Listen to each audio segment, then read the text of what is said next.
Good evening, ladies and gentlemen. Welcome to WeatherBrains episode number 828, the pre-show. This is for the 29th of November, 2021.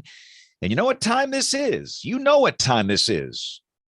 The magical time of the program where we do three things. We share boring personal stories, humorous anecdotes, and we say, on occasion, outrageous things. We need to say something really outrageous, but maybe not at this moment. What we have to do now is get the embed code rocking and rolling here and everything else. Get the guests invited. Hopefully you've had a good Thanksgiving.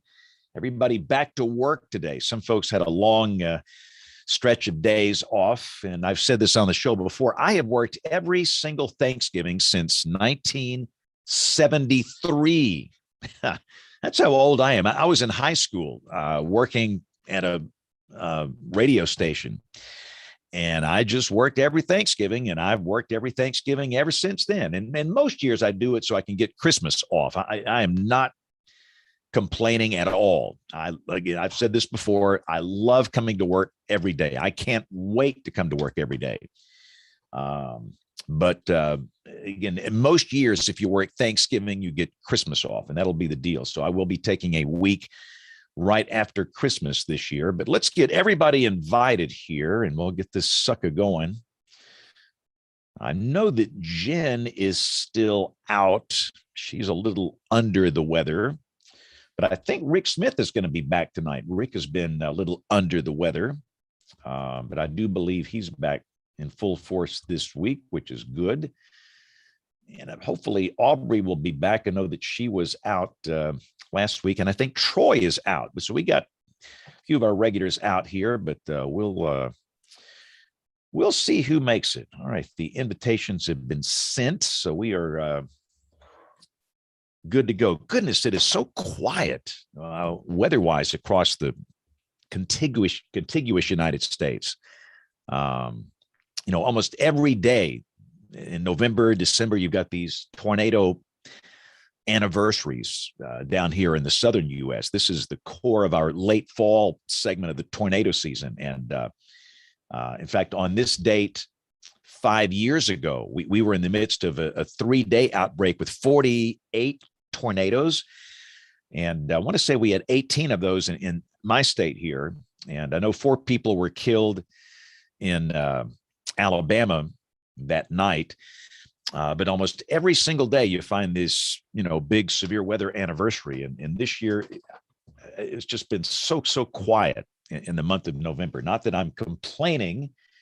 I'm not, because we all know at some point it's going to break loose, and it might happen in December. Hopefully not, but we'll just have to wait and see. But the convective outlook is so odd, seeing no thunderstorms expected today, tomorrow, Wednesday. Neil, we can't buy a thunderstorm across the country. Not one. It's quiet. I'm not complaining. It's actually kind of nice. Yeah, like and the tropics are totally dead too. Yeah, even the Pacific, some of the other basins where typically you'd have something happening, it's just been really quiet. You just wonder if when it breaks loose, it's going to get ugly. We all know how it works sometimes. So I guess we'll just enjoy it and recharge our batteries and all that kind of stuff. But I think Rick is back tonight. He's been out with an illness. Jen is still out tonight, but hopefully Rick's going to be back on the show. In fact, here he comes. The legend of Norman, the great one, Rick Smith. I know Troy is out, and Rick just hung up on us. Maybe he heard us talking about him and he bolted. How are you? How's your hand? I had my final post-op appointment today, and the doctors were amazed at how far it had come. They told me that I could resume activity. I didn't tell them I spent all last week throwing a fly rod. So, yeah, I'm basically home free now. I just have to rebuild some of my lost strength. So, wow. Well, that's good. That is an injury that oftentimes people don't recover that quickly from. So they were telling me after I had the surgery, they informed me that the one I got was this experimental surgery that they'd had a lot of success with. And I guess They were right. It worked. They'd only been doing it for a few years, but the previous version of this surgery was apparently something that took months to come back from. And I did this 5 weeks ago. Wow. Modern medicine, it's all good. And I have been so fortunate. As old as I am, I have never had a serious injury to my body, some kind of orthopedic situation. But I did have tendonitis develop in my shoulder, which is very odd. But they did a MRI, and they said, "Oh, you're good. You don't need surgery." And so you go to the PT guy, and they stick these needles in here, and they put some kind of electrical current, and in a few days it was gone. I mean, all that pain was just gone. To me, that's just amazing how they can do things like that with the imaging, and it's pretty cool stuff. All right, let's interrogate Rick before the show starts. Are you back from the dead? I'm 85% back from the dead, and sometimes I slip back to 50, and sometimes I'm nearly 100. But yeah, feeling mostly better. This COVID stuff is the real deal, and this is just the baby version of it. So yeah, much better though. How's your bride? She's even better than I am, as usual, but no, she's doing much better. She's the one that started all this, we're pretty sure, and she's feeling much better. Still just a little residual tiredness and cough every once in a while, but we're all much better. We got through it, and yeah. So have you gone back to work yet? Well, I wouldn't have gone back to work anyway, because we're still in of the 4 or 5 phases to get back to the office. We're still on the very lowest rung of the ladder, so we haven't progressed really past where we've been for months and months and months and months. So I'm primarily working from home all the time anyway. Okay, well, that's good. It all works out. I'm glad you recovered. You're right. It is the real deal. I have lost some friends in the last year and a half. It's been rough. So yeah, we're both fully vaccinated, and we're careful and the whole bit. And I can't imagine. I just think about all those people that had it before, and the real struggles and everything. But if this is all it is, I can handle it. But yeah, I don't want to do it again though. So that's, hopefully I can cross that off my bucket list. Yeah, one down, one and done. Hopefully. Kim, let's see. Kim, got Kim on here. How you doing? I'm hanging in there, in part motivated by everything going on in the COVID world. I got my booster shot yesterday, so I'm a little on the sore, maybe not perfectly alive, also spectrum, but I'm doing okay. I'm a little concerned, as I know everyone is, about the new variant. And I'll tell you what, I know it's the least of all the things to be worried about with it, but I've been so looking forward to going to AMS in person, and that's been my light to get through things. I will eventually have something, that I can look forward to. And if this times out in such a way that this makes in-person AMS attendance impossible, I will actually cry. I will have real tears. So I'm trying to just hope for the best. Maybe this is a more transmissible and less fatal version of the virus, and we're just going to have to see. It has a lot of interesting aspects to it. The miracle of gene sequencing now, for us to even learn so much about it so quickly, it's really remarkable. But we do need to see how it bears out in the population a little bit, or maybe we just get it fully contained. Yeah, right. But we'll see. Always something, guys. It is always something. We live in interesting times. I was about to go put out a posse for Bill Murray, but I see Bill just showed up here. I was going to say it's going to be just us if Bill didn't show up, because he's got to invite the guests and everything. He is the guest booking officer. And I actually invited him before I came in, so he should be coming along anytime now.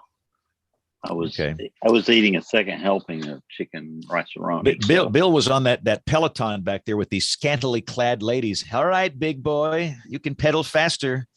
Go Well, faster. I'm gonna need it after my second helping of rice-a-roni tonight. So yeah, the San Francisco treat. San Francisco treat. Yes.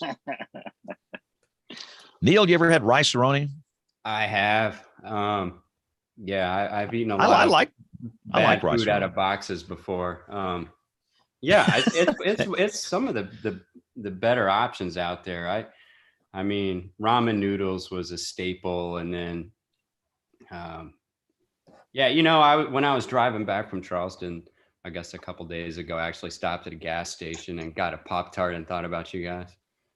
Yeah, come on now. So I was in Opelika, Alabama last week before Thanksgiving at Opelika Middle School. And coming back, I stopped for gas at a Love's truck stop. And I got a hot dog. I got a gas station hot dog. I mean, I loaded that thing up with all the junk they had. It was outstanding. So, sometimes you just have to go for it. I mean, I was there. Hot dogs were ready. They were cheap. I'm cheap. So there we go. I'm probably the only guy on this whole show that's ever had a gas station hot dog. I love to eat in gas stations. I mean, it's amazing what you find in there. Some of the best meat and threes are in gas stations. Let's see. Mike, can you hear us okay? Yeah, absolutely. I'm wearing a Love shirt, totally unplanned. Well, there you go. There you can see it all worked out. I mean, so the question is, have you ever had a hot dog in a Love's truck stop? Absolutely. Yeah, I'm sure I've had all kinds of stuff there. I'm a little bit afraid of all the other fried foods there, but I've been introduced to Allsups as well. So I've been eating that a lot. So they have a Buc-ee's now, that's these big ones. And, yes. That thing is intimidating to me. Like I'll go by the Buc-ee's down here and it's like bigger than a Walmart supercenter. There's like 1 million people in there, but they say that the brisket is like really good in there. So at some point, what I need to do is go down there like at 2 a.m. or something and see if the crowds are thinner, but let's get this thing started. Bill, are we ready to go here? Are we good? We're good. All right, so let's get recorders going. Recorder 1, recorder 2. And by the way, what a great show title, Bad Food Out of Boxes. I mean, we can't use it because it was in the pre-show, but that is Neil came up with the great show title, Bad Food Out of Boxes. I love that. All right, so here we go in 5, 4, 3, 2, 1. You're listening to WeatherBrains. They're kind of a big deal. Kind of a big deal. That was Bill Curtis, the real Bill Curtis. See, all these other weather shows don't have the real Bill Curtis doing liners. Welcome to WeatherBrains. This is episode 828. This is for the 20th of November, 2021. We are now past Thanksgiving, and it's beginning to look a lot like Christmas. Kim, do you have your Christmas tree up yet? I do. We actually had some childcare assistance last weekend, so right before Thanksgiving, and when we had a chunk of hours to spare and we were already cleaning out the house and moving things around the attic, my husband, who is impeccably organized, said, I'm just doing this now. And he got our tree down, got some stuff set up. We were on it early. We never got around to getting our tree up last year. It was just such a sad year and a hard year, and we just never really got that spirit, I guess. So yeah, we are doing it all out this year. The tree is up, decorations are up. We're going to do the happy. I love it. That's great. We put ours up Saturday. My wife sent me a note tonight. She detected some instability. I said, well, this is what we do in the weather business. I mean, I will go home and review the situation, but she thought the thing was leaning a little, she's put all the stuff on there. So, I'll get in there and review the engineering situation here later tonight. Ooh, look who's back with us. Rick Smith is back after a brief hiatus. Welcome back. I am welcome ecstatic back. To be back. I'm glad to be alive at this point. So yeah, that's good to be here, feeling much better. And yeah, we also put up our Christmas decorations. It was like gloriously, 75 degrees here this afternoon, no wind, which is exceptionally rare. So we got outside and did what few outdoor decorations we have, but we got the tree up and we're ready to go. Great. Well, it's great to have you back. Now, Neil Jacobs just put a note in here. I leave my Christmas lights up year round. Is that really true? It is. So I used, I guess, maybe 25 of those 100-foot strands of white LEDs, and I just did my house like Clark Griswold a couple of years ago, and my kids love it so much. I left it up, and then we would just turn them on every single night, and the neighbors just. I mean, things got kind of depressing with the pandemic and everything. So then people just walk up the street to look at my house. And I'm just going to leave them up. And, it's kind of nice. And I don't have to put Christmas lights up. That's outstanding. Just outstanding. I love that. And you were telling me real quick while we're doing health updates here, your hand is almost 100%. Yep, I got the all clear this morning from the doctors, who were amazed at how fast I'd recovered. They told me, they were like, you can now start to ease back into normal activity. And I didn't tell them I spent all last week actually fishing with my right hand, and it worked totally fine. So, wow. All right, well, good deal. Well, Bill Murray, let's bring in our guest here. I'm excited about this show. It's going to be a good one this week. James, tonight's guest, WeatherBrain, is just your typical everyday storm-chasing wedding photographer. He appeared back on show 597, but he's back tonight for more tips and excitement. Mike Olbinski, welcome back to the show. Thank you guys for having me on. Appreciate it. 597, and now it's 8:30. 8:28. 8:28. Oh my gosh, that feels like a long time ago then.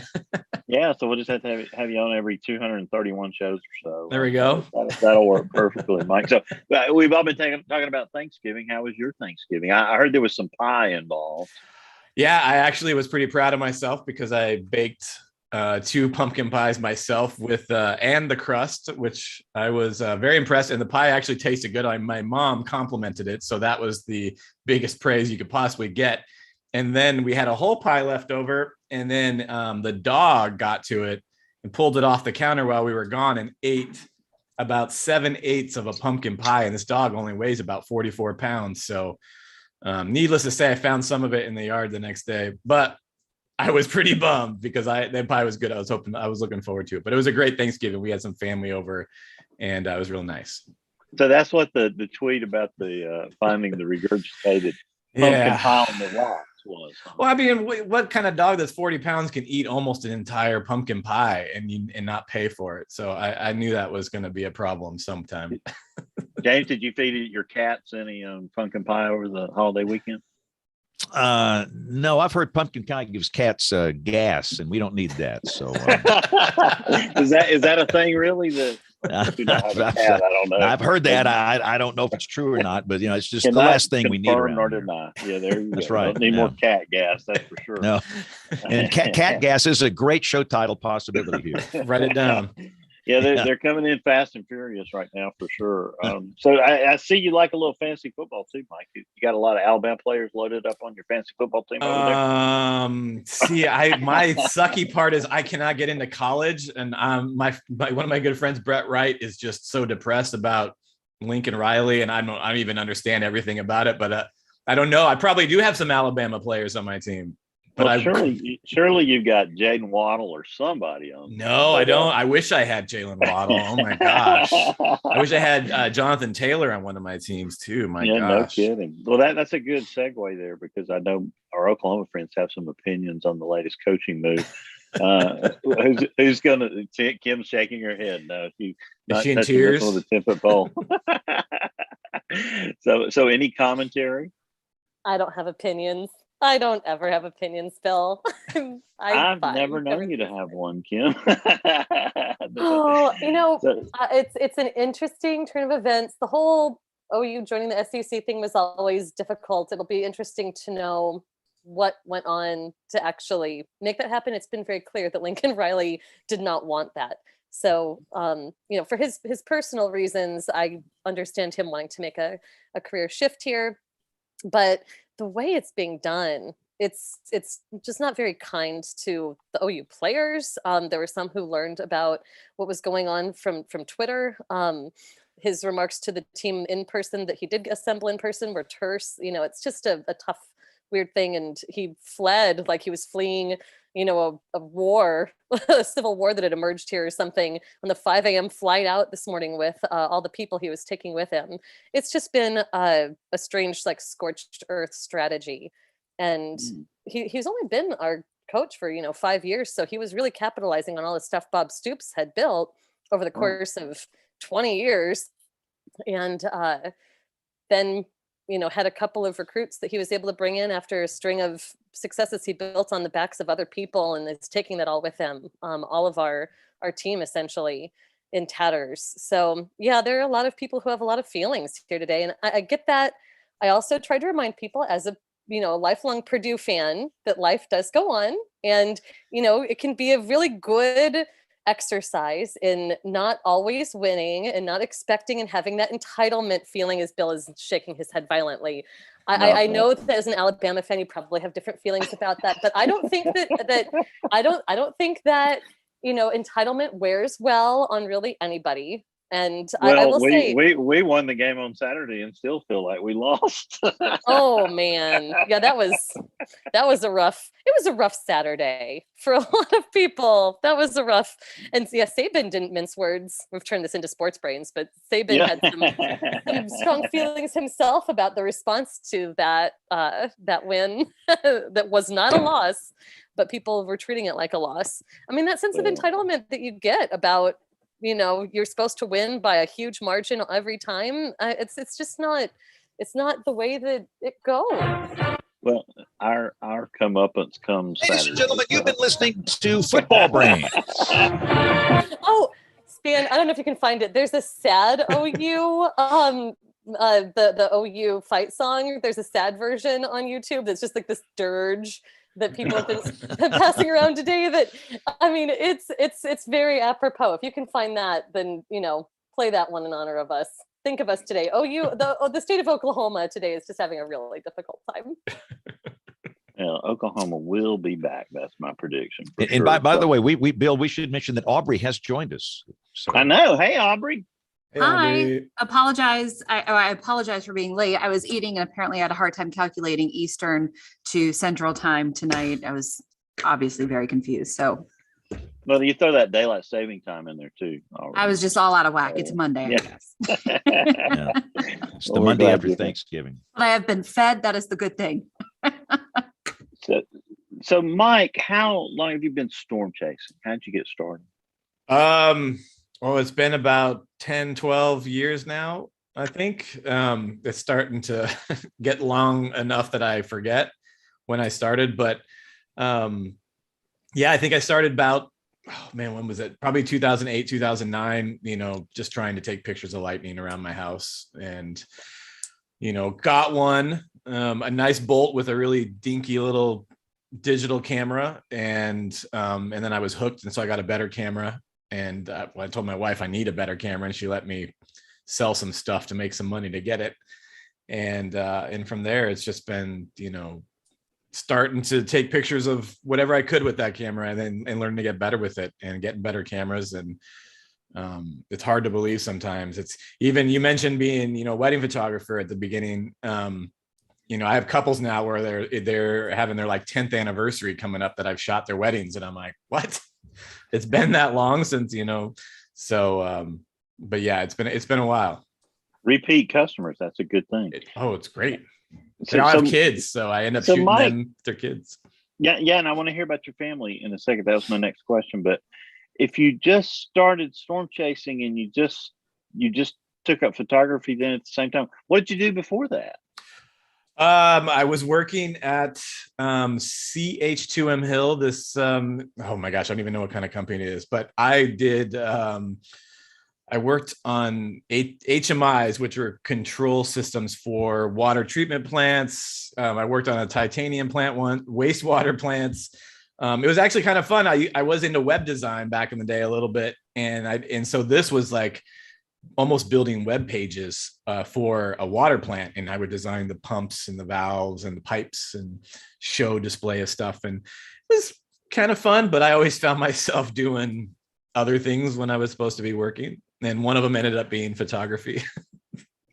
Well, that's pretty cool. So yeah. You mentioned your family. Your family's precious. Tell us tell us about them, and how do they feel about you storm chasing? Well, anyone who gets my Christmas card this year will see 3 kids jumping in front of a supercell, so they enjoy it. That was actually really fun. But yeah, my daughter just turned 13 a week ago, which is nuts. So I have a teenager, and then my boys are 9 and 8.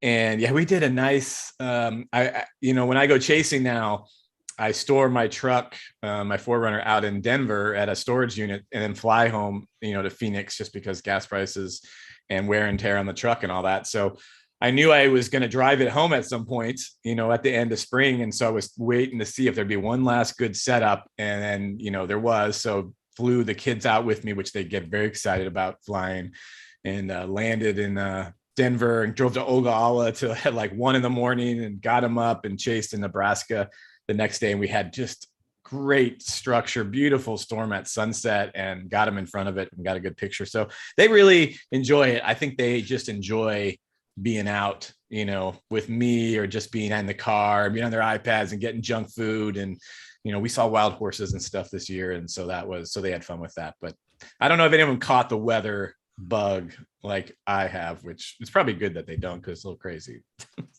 Well, it sounds like they had a good time, and that's the most important part. So a lot of your wedding photography incorporates beautiful weather too. How do you arrange that? It's just accidental every time.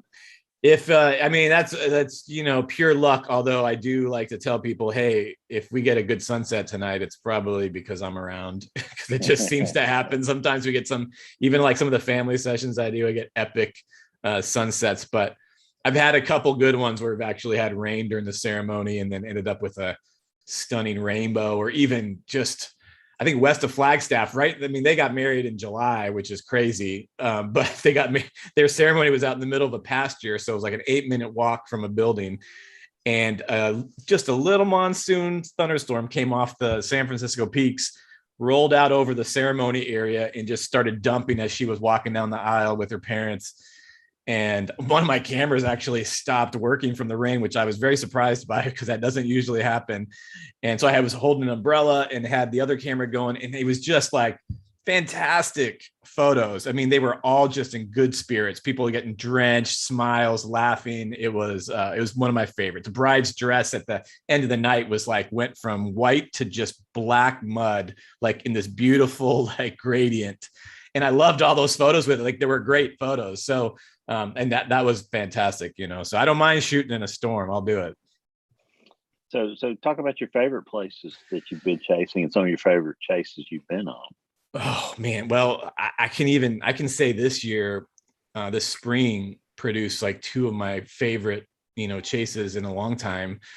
We were on May 16th. We were agonizing, and I say we, my buddy Brett Wright has been helping me the last couple of years with doing tours, and we do a lot of people do the tours out there, of course, and I kind of keep mine small, where it's just 2 other people with me and Brett and my 4Runner, and so we can run and gun and get away and get around quickly.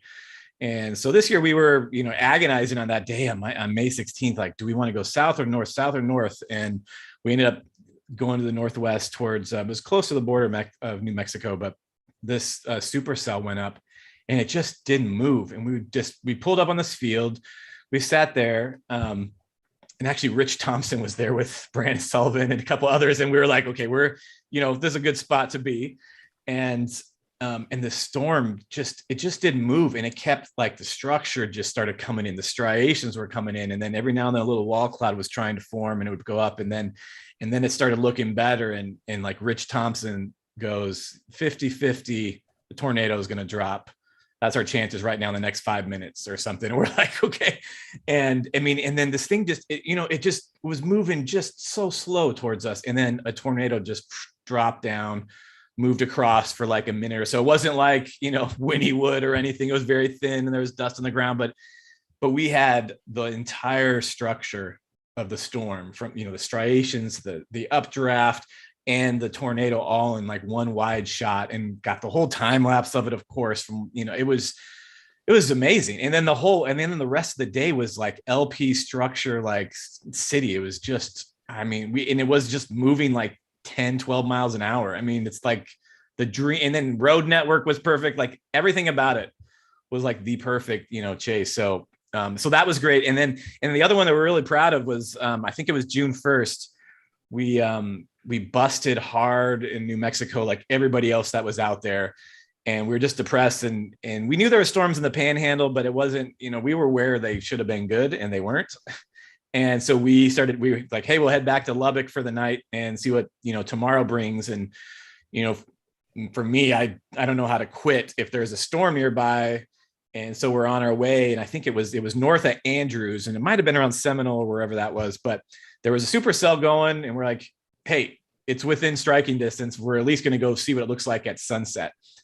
And so we pull into Andrews, and as we're pulling in, we're just skirting like just insane, sharp, like downdraft of, hail and rain on this thing. And we just skirt it, race through town, go south, and find this nice perch to watch the storm. We're like, oh my gosh, we have a supercell today. We've got, some little bit of structure, like after we completely busted and left all kinds of chasers in New Mexico and everyone's sad. And so this thing just marched towards us, and it was right at sunset. And then it just turned into this most spectacular, like multiple columns of downbursts where like you can just see them carved out. Like, and it was like 4 of them. And me and Brett were just coming up with names. I called it the quadruple columns of calamity, and he called it like the 4 pillars of pain or something. Like, we were just coming up with these names.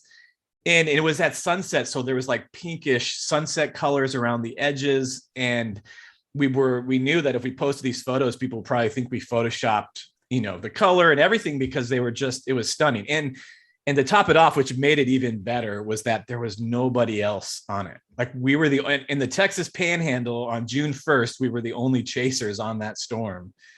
And, like when you're out there, usually if you see a spectacular storm, you're going to see 20 pictures of it the next day from everybody else. So that was kind of a treat too. So those from this year, those were just, fantastic. I mean, I won't forget those.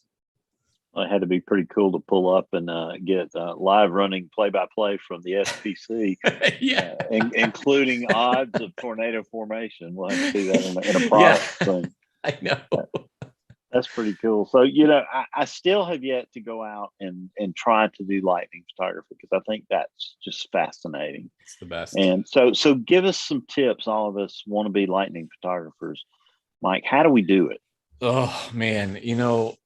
Lightning photography, I feel like, is probably the most difficult thing. I mean, if you go out and you get a supercell during the day and you got nice structure, you probably got a good enough shot to get a nice crisp photo of a storm. Lightning, especially at night, there's so many things that can go wrong. It's, it's so dark that you don't even know where to focus your camera.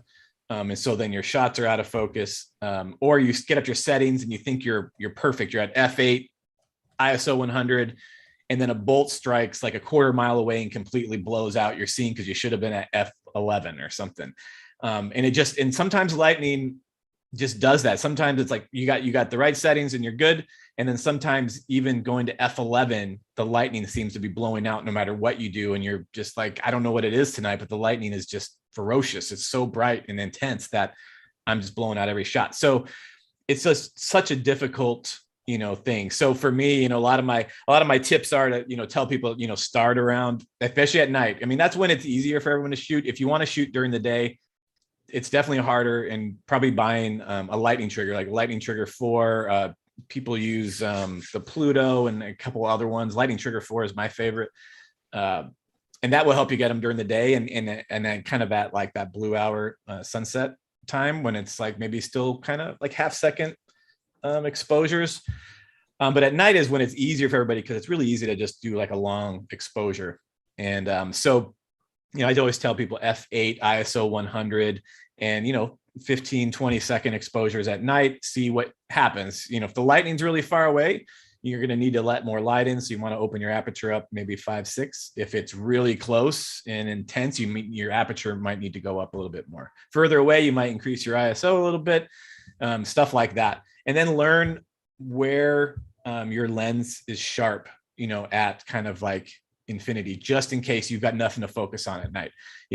The tough thing is if you're shooting at kind of like a wide aperture, like, say 5-6, I messed up early on where a trucker was coming by. It's the only thing I could see in pitch black. I focused on the truck and he was about a quarter mile away. And then I was shooting lightning that was like 5-6 miles away, hitting the side of a mountain. All the lightning bolts were really soft focus because my aperture was so wide. It actually, the focal plane was just that quarter mile away on that truck, 5 miles away out of focus.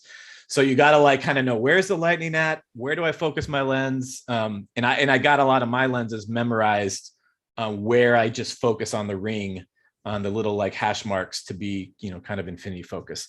So focus and kind of exposure are the biggest things, other than, of course, finding a storm with lightning, which can also be very, very difficult, you know. So that's even out here in Arizona, you know, we have light. I mean, that's what people like to come here for, lightning. And then sometimes you get in a perfect storm at sunset, you got these colors and then there's no lightning coming out of it. And you just throw up your hands and I don't get it. So, and then sometimes they go nuts. It's tough. I want to just jump in really quickly and say, you make this sound so easy that, oh, you just, you know, when you have this light setting, you just make this adjustment and you know, you just see what happens. I in chasing have never had success capturing lightning. And to me, it is just this magical thing, this ability to be able to capture something that's so ephemeral. Have you always been skilled at just having that sense, whatever it takes to get the, like you're talking about, the aperture, the focus, everything together with the lighting and the setting? Yeah. I mean, there's so much that goes into it, especially to make, you know, the amazing pictures that you do are a function not just of getting any old lightning bolt, it's the landscape and resolving that, you know. Have you always kind of had that sense to make that work? I probably, you know, didn't at the very beginning. You know, it's probably just, what can I do to get a shot, you know? And it became something that I started learning what I think what I liked and what I didn't like. You know, one thing I really like it. Well, first off, I love shooting lightning. And I always said, if someone said you can only pick one thing to shoot the rest of your life, that's what I'd probably pick. And that's what got me into this in the first place. And so I became obsessed with, when lightning strikes, I want to see where it lands. And sometimes lightning is cool if you got like a beautiful supercell or storm and a lightning bolt comes out of it and you got great colors. It doesn't matter where it lands. It's great. But sometimes when you're just shooting lightning at night and lightning bolts hit behind a mountain, delete. Like I don't want them. Like it frustrates me because I can't see where the lightning lands and I feel like it got cut off. And so, you know, other people, they are probably fine with those pictures. Other people probably laugh at the pictures that I won't post because they're just not, you know, for me. But what's happened is I just kind of become honed in on wanting to get, you know, the best that I could. And so that takes work, even with the, you know, doing the time lapses and stuff when I'm out chasing. What do you run into out there? Power lines, other chasers, roads, trees, all that stuff. And I am I'm always trying to somehow get up high so I can see down. I like to see where the rain is falling, even on a supercell. I want to see where the lightning lands. I don't want any trees in my way. I don't want power lines in my way, and I don't want other chasers in my way. So I constantly, you know, I can't pull over on the shoulder, just turn around and start shooting unless it's really, really epic and I have no choice. But I'm always finding a dirt road, driving down far enough to get things out of my way. And so for lightning, it's the same thing. I'm especially in Arizona. I mean, if you want to learn how to shoot lightning, come out to Arizona for like a couple weeks vacation during the summer. And that's where you can really practice. The plains is hard for lightning. I mean, a lot of those supercells just flash constantly. And the CGs that come out are little stubby CGs because the LCLs, you know, just the clouds are like barely off the ground. And so out here, you've got high cloud bases, monster lightning strikes. You see so much of them. So this is the place to kind of learn. And so for me, I'm the same way out here with lightning, where I have a lot of spots that I've been to that I know. And if I see a storm, it's just not going to be good enough for me to stop here to shoot it because I know I won't use those photos. And so I got to keep going till I find the spot that then I'll be able to use it. And so that takes, you know, it takes a lot of work. And also just the thing you said, Kim, about the settings and everything and knowing them. You know, I see my little boy, you know, play soccer, and he just does stuff with his feet now while he's playing that I don't even like. How'd you learn how to do that? And how has it come so easy? And I think it's the fact that I've been doing it for 12 years and have probably captured, you know, 10,000 lightning strikes that it becomes second nature. But it's one of those things, if you don't do it in the off season, like right now, once April and May hit, I'm kind of like, okay, I gotta get back into this and remember where I focus and all this stuff, and kind of, it's like you skip practice for a little while and you got to get back into it.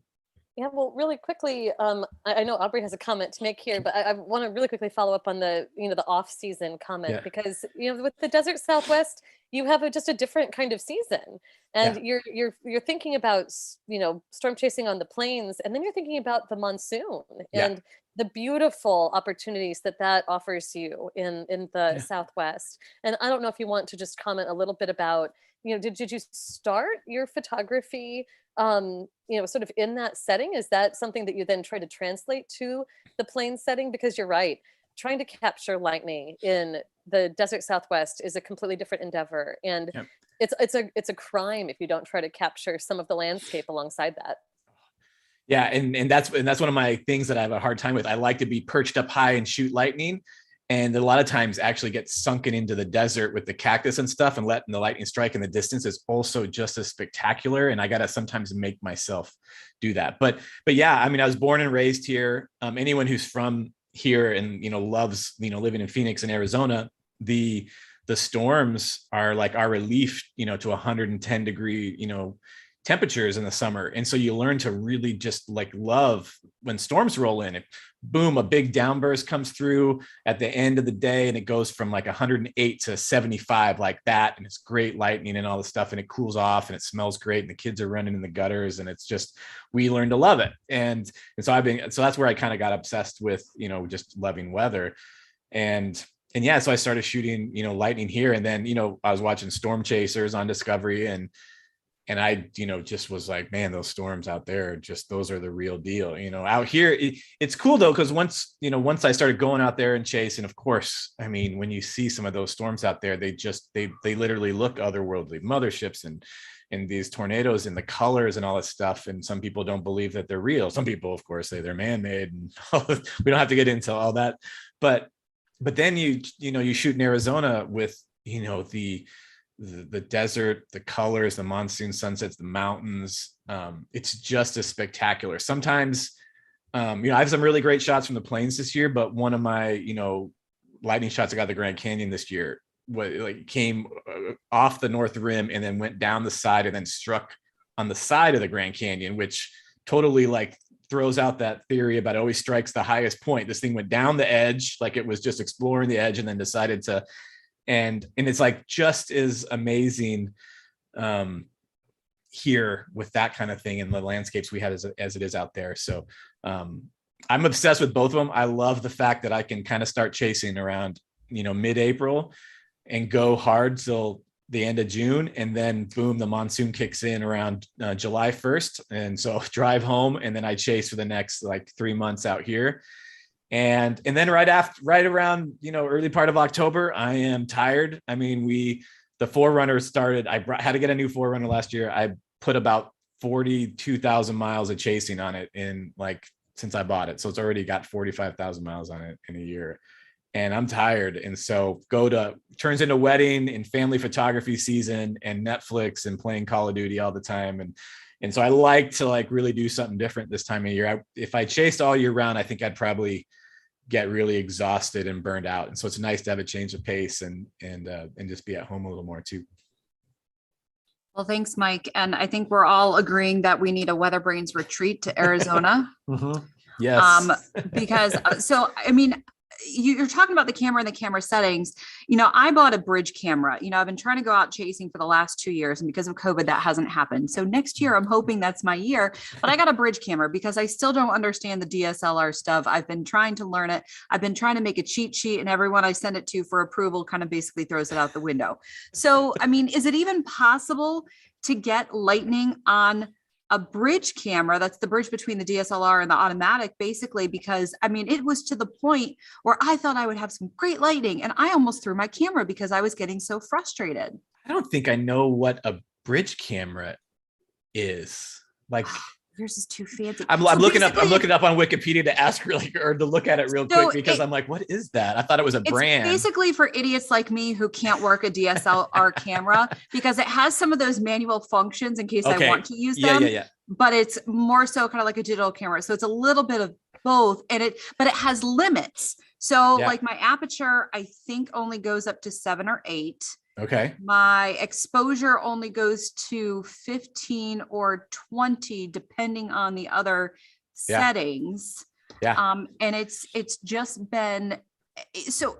And here's my question is, am I shooting as soon as I see the lightning, or am I just constantly shooting, hoping that I get a lightning strike? Yeah. I mean, well, when I started, I had a crappy little point and shoot dinky camera.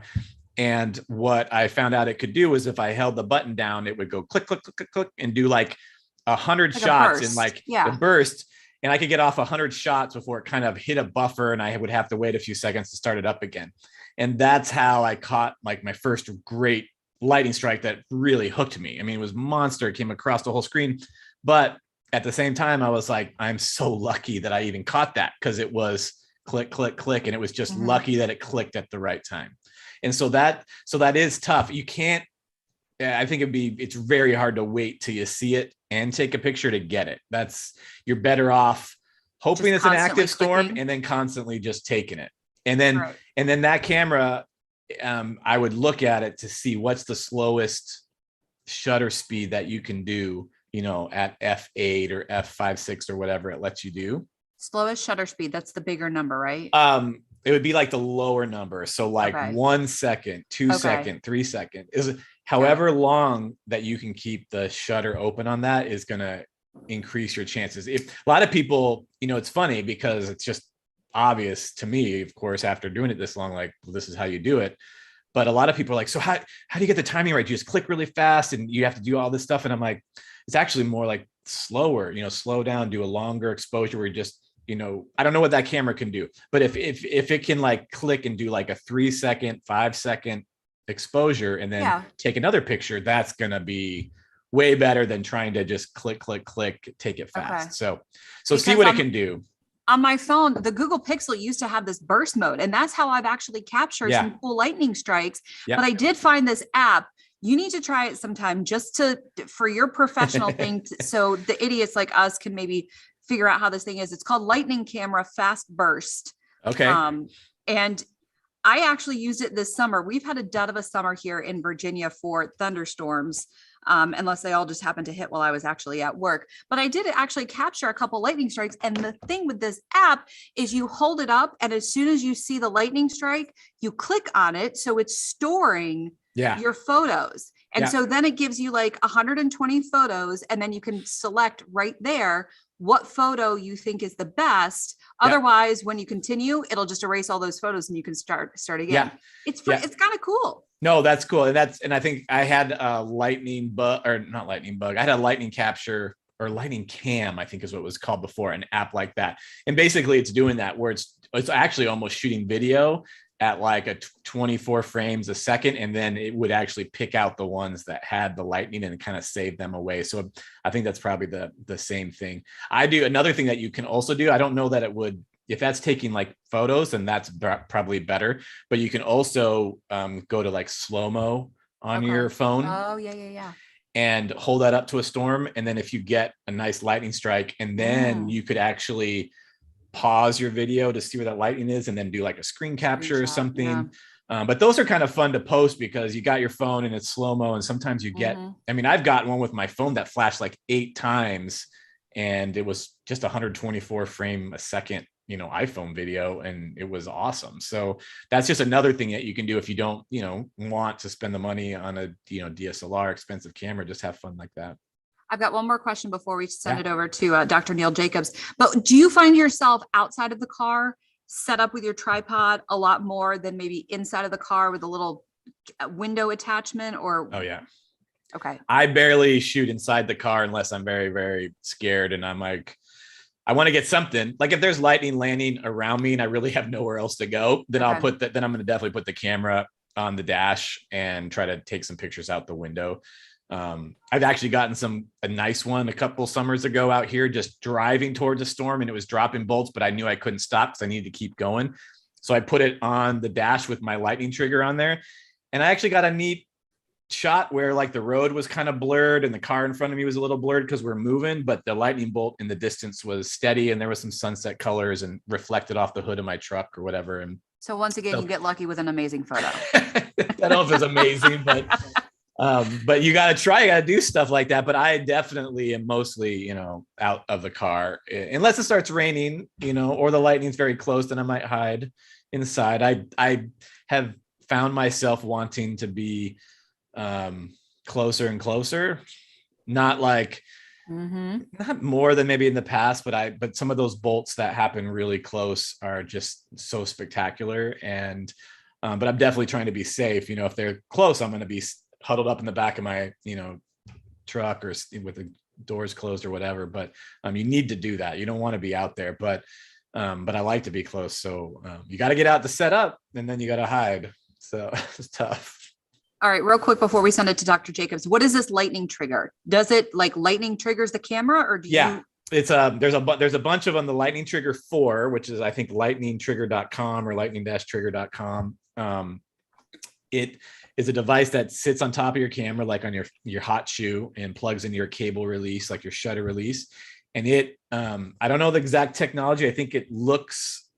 I forget how it does it, but it actually looks for a step leader before you even see the lightning. Like somehow it's able to sense that so fast. And if your camera is, decent quality, a lot of times the reaction can be really fast. Like I think one of like 90 milliseconds reaction between it seeing it and telling the camera to shoot. And it's like, will happen like instant, almost 90 milliseconds. Some cameras, if they're not as good, then the reaction speed, that time is going to be slower. So it's going to be harder to work. But basically, yeah. So during the day, it senses and sees that flash and tells your camera to take a picture right at that time. And it's, it saves you doing what you were talking earlier, Aubrey, which was doing the shot every sec, over and over and over. And I've gotten great lightning strikes with, the lightning trigger. So it's if you really want to get into it and you want to chase during the day, then then really, especially if you come to Arizona and you want to just, hey, I want to go out starting to chase it like 2 or 3 and chase all night, having that during the day will make, I do workshops and I tell people like, hey, we're going to be out chasing like 1 or 2 in the afternoon, probably, and go, all afternoon and at night. If you buy a trigger before we come, you'll probably be a lot happier that you're not just sitting there while everybody else is getting lightning photos and you're not. And they cost money, so that's that's hard, but they can be really, really worth it.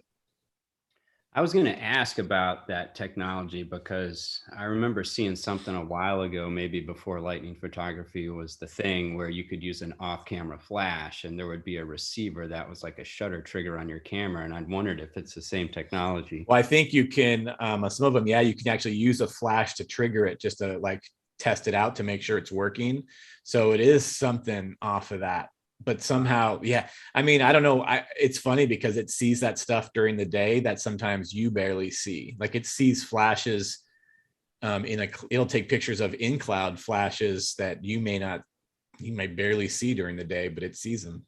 I was always amazed by that because you would think even at the speed of light, there's still a delay. And if you're taking a photo of something that is the speed of light, delays actually make a big difference. Yeah. No, I mean, and the fact is even with the best camera and this the Lightning Trigger 4, which I think is, the best one out there, you still miss them. Sometimes you need the lightning to flash multiple times because you might catch it on the second one. Or, it just depends, but you're still going to miss it because lightning, sometimes and a lot of times it's those bolts, which I always want to say it's like a positive, but then I get yelled at that it's not, they're not always positive, but the ones that come out the top, the clear air bolts that come out the top of these, thunderstorms, they tend to flash once and be done. Like there's not the multiple flashing. And so sometimes, those big ones are actually the ones I miss the most, is because there's just one shot, like it goes. And I remember at the Grand Canyon, there was lightning over the North Rim, and I had a lightning trigger on the storm, put out a big out the top down bolt, lightning trigger missed it. I had another time lapse going every second, it missed it. And somehow I had a third camera, of course, shooting 50, and it was doing every 2 seconds. And somehow I got lucky and it caught it. but the lightning trigger didn't. And it was because, and it's sometimes those bolts are like so fast that it doesn't, sometimes you need the second flash. So you must, when you go through like a typical chase, you must amass hundreds to thousands of raw images. Like, Yeah. what is the sorting process like when you get back and download all those? Like, do you have like a process where you just screen out duds, or how does that work? Yeah, if I'm out chasing on the plains, then it's, I wait till I get home, to kind of really organize everything. But it's a ritual every night, when you're in some crappy hotel in, I can't remember that town in Northwest, the Texas Panhandle, but one of those little oil towns or whatever, but get in a crappy hotel and grab like a Coke. And usually I pack a little Kraken rum in the bag for these trips lately, and start dumping cards. And, on the day, like May 16th, I probably shot 500-600 gigs of images, between two cameras, and then also, the other camera doing, and if there's really a lot of lightning, then my other camera is shooting, lots of lightning strikes with, the still camera. And so that takes an hour and a half sometimes to download all those. This year I was downloading cards every night, and I watched, oh my God, that freaking movie with the backwards time movie. I can't think of it. Oh, the Christopher Nolan one where there's people going forward in time and people going backward in time. I don't remember if you watched that one, but it's fantastic. But I watched it over like 5 nights while dumping cards or something, because it just takes so long to dump them all. But when I get home, I dump them on the main computer and I start going through and organizing them into clips. Some of them I'm like, yeah, this is no good. I'm going to delete this. But a lot of them I save, until I go through and edit, all the time lapses. And I'm like, yeah, I'm never going to use this one. And then I finally get rid of it. But it's a lot. It's a lot to go through. So I was going to ask, you mentioned Photoshop earlier. So in the world of post-processing, do a lot of the photographers talk smack about each other and whether or not they're post-processing stuff? I don't know. They talk smack. I think we definitely have issues with people that fake it and then act like it's real. There's some of those people out there that have posted images and just act like it's real, even though they know it's not. If you had a private conversation with them, they would admit it, but publicly they will they'll be like, no, this is real. I took it. I shot this. It's like, yeah, you got that, tornado and structure and sunset and rainbow all in the same shot, really. And you can tell if you've been doing it a while what's fake and what's not usually. So, but yeah, I mean, between your friends, you might say some stuff. My problem is I've been doing it for a while and I'm a perfectionist. And at this point, images for me have to be really, really kind of spectacular for me to want to keep them and post them. So I don't even if anyone ever asked me to hey, can you critique my work and tell me what you think? And I'm like, I don't want to, because I probably would say all this is not, wouldn't use any of this because I'm just such a perfectionist now. So, but it's good. You got to start somewhere. And I mean, the big thing for me is to get sharp photos, learn how to be in focus, steady, use a tripod when you're out there chasing. And then with the post-processing, what you really want to do is you just don't want to go overboard. You don't want to over sharpen, over saturate, use clarity, use dehaze to all these levels.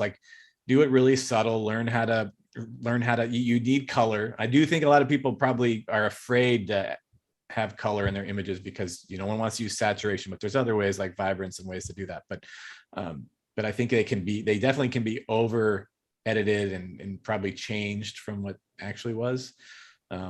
I do that. I mean, I don't make them look crazy different, but I edit them because I want them to look really good, but I try very hard to go, yeah, this is kind of what I remember. Because we all know when you stand in front of these storms, the colors and the structure and everything you see is way better than the camera shows usually on your computer, especially if you shoot RAW, because RAW is really flat files. You got to do something to them or they don't look right. And, people will give you crap and say, oh, you should have just left it how it was in camera. Like, no, because that did not look like what I saw.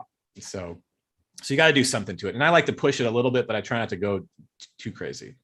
Do you ever think that in the future, because the you could really separate the really talented photographers from the people who just set everything to auto and post process their stuff afterwards, that there might be a shift back to people using film for any reason, or is film just so obsolete it's not coming back at this point? I don't think there's any. I think I actually, for a time, thought it'd be fun to have a really awesome film camera and go out there and try to catch lightning photos and storm photos with it. I think there'd be nothing wrong with that. Like I don't know that's obsolete. I know wedding photographers that shoot weddings on film, and I think they're crazy, but I think they get beautiful images because, the quality and the style and the way film looks is great.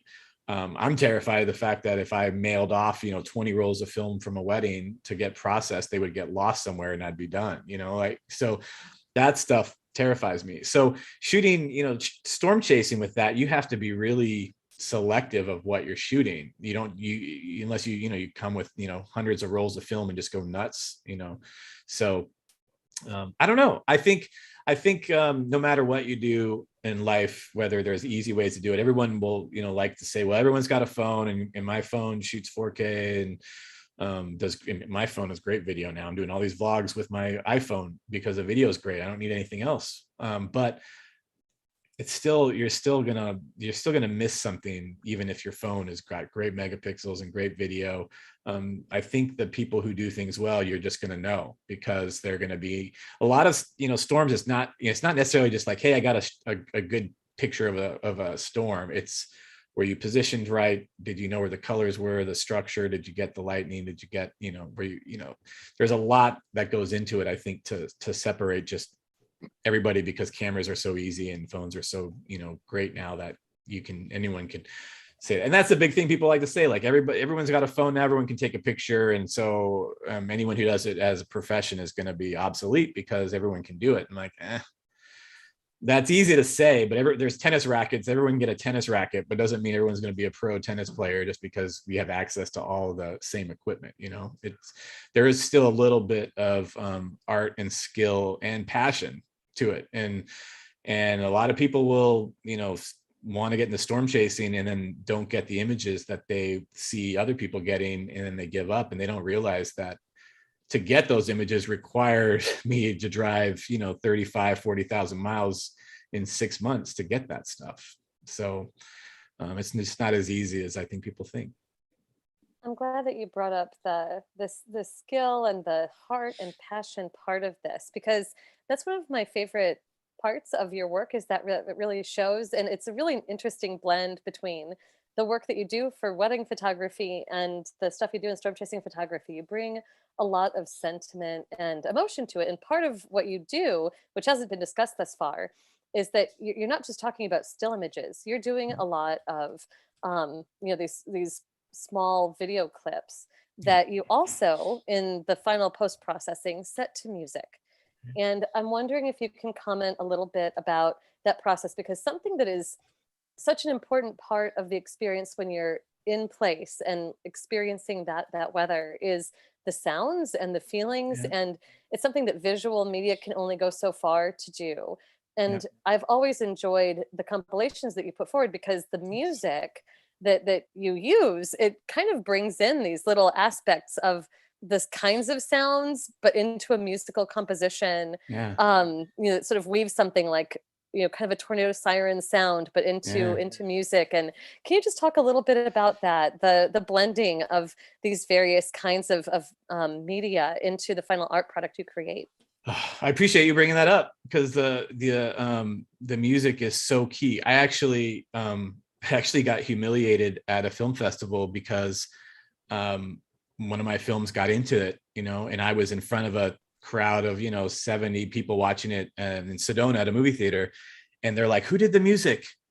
And I was like, I didn't know their names. Like, I just didn't care enough back then. I love the music, but I forgot to realize how incredibly important that was, and what a disservice I did that I didn't know their names.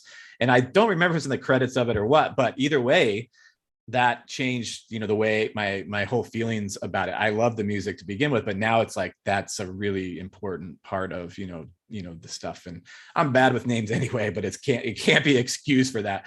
But the music has always been, I've always been drawn to soundtracks, like the soundtrack to Interstellar or Inception or these sci-fi movies. Like soundtracks to me are such a key to invoking kind of the emotions we feel in different stages. That's why we have music for things. I mean, it's funny because I'll get comments on YouTube about, why do you have this crappy music? Why don't you just use the sounds that were there, the nature sounds? And I'm like, well, there's cameras clicking, there's people talking, there were cars driving by, and you want all those in this video?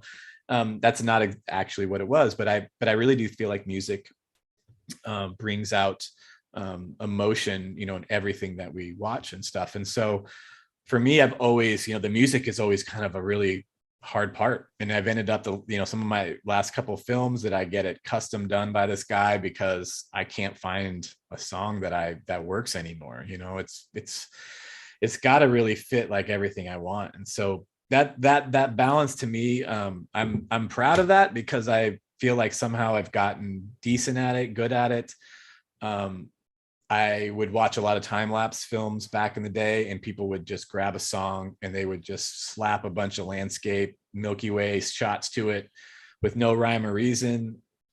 Sometimes I was watching one and they had this spectacular clip and it was in the middle of it with some boring music. And at the end, the clips weren't as good. I'm like, why didn't you save like this really good stuff for like this grand finale kind of thing to really add to a story? So for me, a lot of mine have been, they're just a bunch of clips of storms, but how can I somehow tell a story? So one way is music. Music can tell a story. And if you got a big build up to a big ending, that's kind of like a story.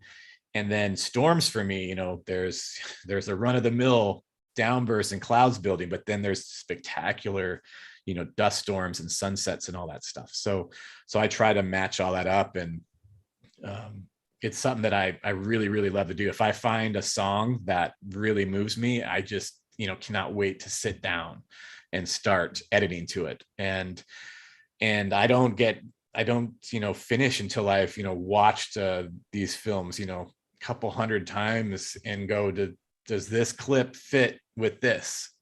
I've got a little trailer I'm working on right now for the month. I'm not going to do a full, 10-minute thing that I usually do from this last summer because I missed some dust storms and I want some. But I'm going to do like a 1.5-minute trailer. And I jumped on Music Bed where I get a lot of I'm an ambassador there. So I get to use their music, and this new song popped up and I listened to it. I'm like, oh my God, this is great. It's like I'm just a blast of energy for like 1.5 minutes.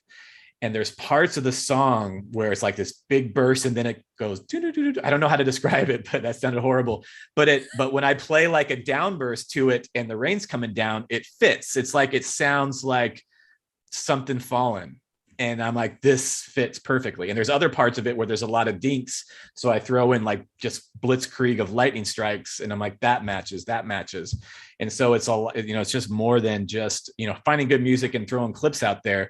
And that's how you learn though. You gotta start from somewhere. Like I'm gonna figure out what I like and what my style is. So that's one of my favorite things about those time-lapse films is finding the music. So I appreciate that you like that. Yeah, oh, I do. And the music that you choose, it has a lot of movement, and by that I mean that you choose music that has a lot of build up, and there are quiet parts and there are intense parts. And are you drawn then in your chasing to try to film time lapse of more benign phenomena than other chasers are? So you're capturing things like the rain curtain going across the plains that so many, it's such an important part of the experience and something that it's so enjoyable, but it's often overlooked in the just still images you get of storm chases that focus so much on the most destructive element. But you're able to weave that in. Do you chase then with an eye to some of the more calm but beautiful things that you can bring into the music that you're talking about? You fall in love with a piece and you're looking for something to match to it. Sometimes when I am shooting something, I'm thinking, how would I use this? There was one, I was shooting a sunset and I'm like, It was okay sunset. There was really nice mammatus, but I'm like, hey, if I just go point the camera straight up at the mammatus with 50 really tight, I would just have mammatus flowing by, filling the whole screen, and that's it. And I'm like, I could use that as an intro, a calming part, something different than just a big crazy storm. I will say that I am very much, as my photography also, where I want spectacular images, the time lapses also have become where if it's not super awesome and dramatic, I have to kind of force myself to maybe shoot something else sometimes, because I really just want the best. And, there's a lot of people that, that will try to do it, put out their own time lapse when they go chasing. So for me, I'm like, how do I stand out? What do I keep doing that's better? The music is a big part for me to try to be really good at that. But I want to have the best, most dramatic kind of thing. So it's hard for me sometimes to want to shoot a quiet, benign thing. But there are those that, even if they are benign, they're still spectacular. There's something about it, the color behind it. Maybe it's just rain falling, but the sun is behind it, so it's orange and gorgeous. I mean, I had just a little isolated storm at sunset down by Tucson this year, and I actually ended up missing like the beginning of a dust storm for it, which kind of frustrated me. But as it went by, the sun came out and the rain shaft just got lit up pink, and the top was pink, and the sky was gorgeous. And it was beautiful. And it was just a little popcorn storm with some rain falling from it. But because it was at that time of day, it was beautiful. So I'm still looking for stuff that's beautiful. It could be a benign storm, but it's gotta have something for me, or else I probably will, end up deleting it. But I do have to remember to try to tell a story. So I am trying sometimes to get the updraft, the clouds building, and I did this production this year with BBC this summer, and I had a lot of sitting around time while they were doing interviews, and so I would just set the camera up and point it at clouds building, and I'm like, thank God, like I actually have some downtime to do this, because I like these. Why don't I do this more often? It's because I'm usually trying to race to get closer, and that's where you miss out on some other things.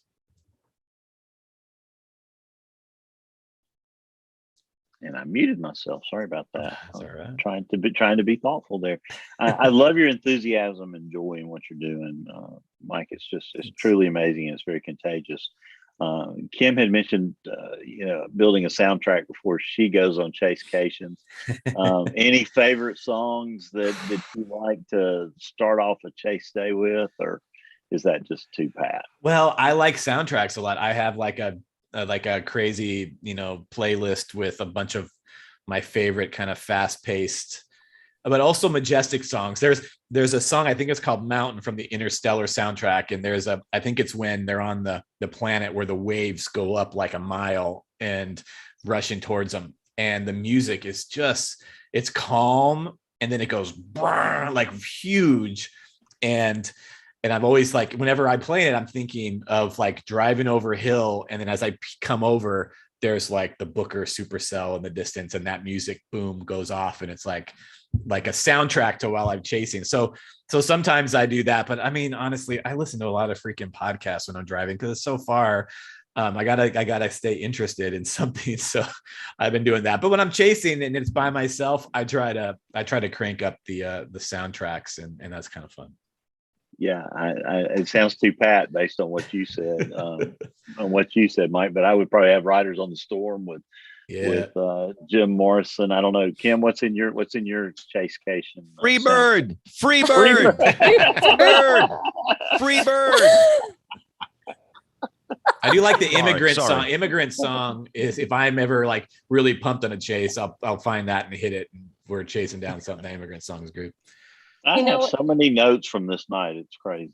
So, I bet you do. There are so many fantastic songs to chase to, but one that I think is overlooked a little bit because storms aren't explicit in it, but is nonetheless a perfect song for chasing, is the U2 song "Where the Streets Have No Name."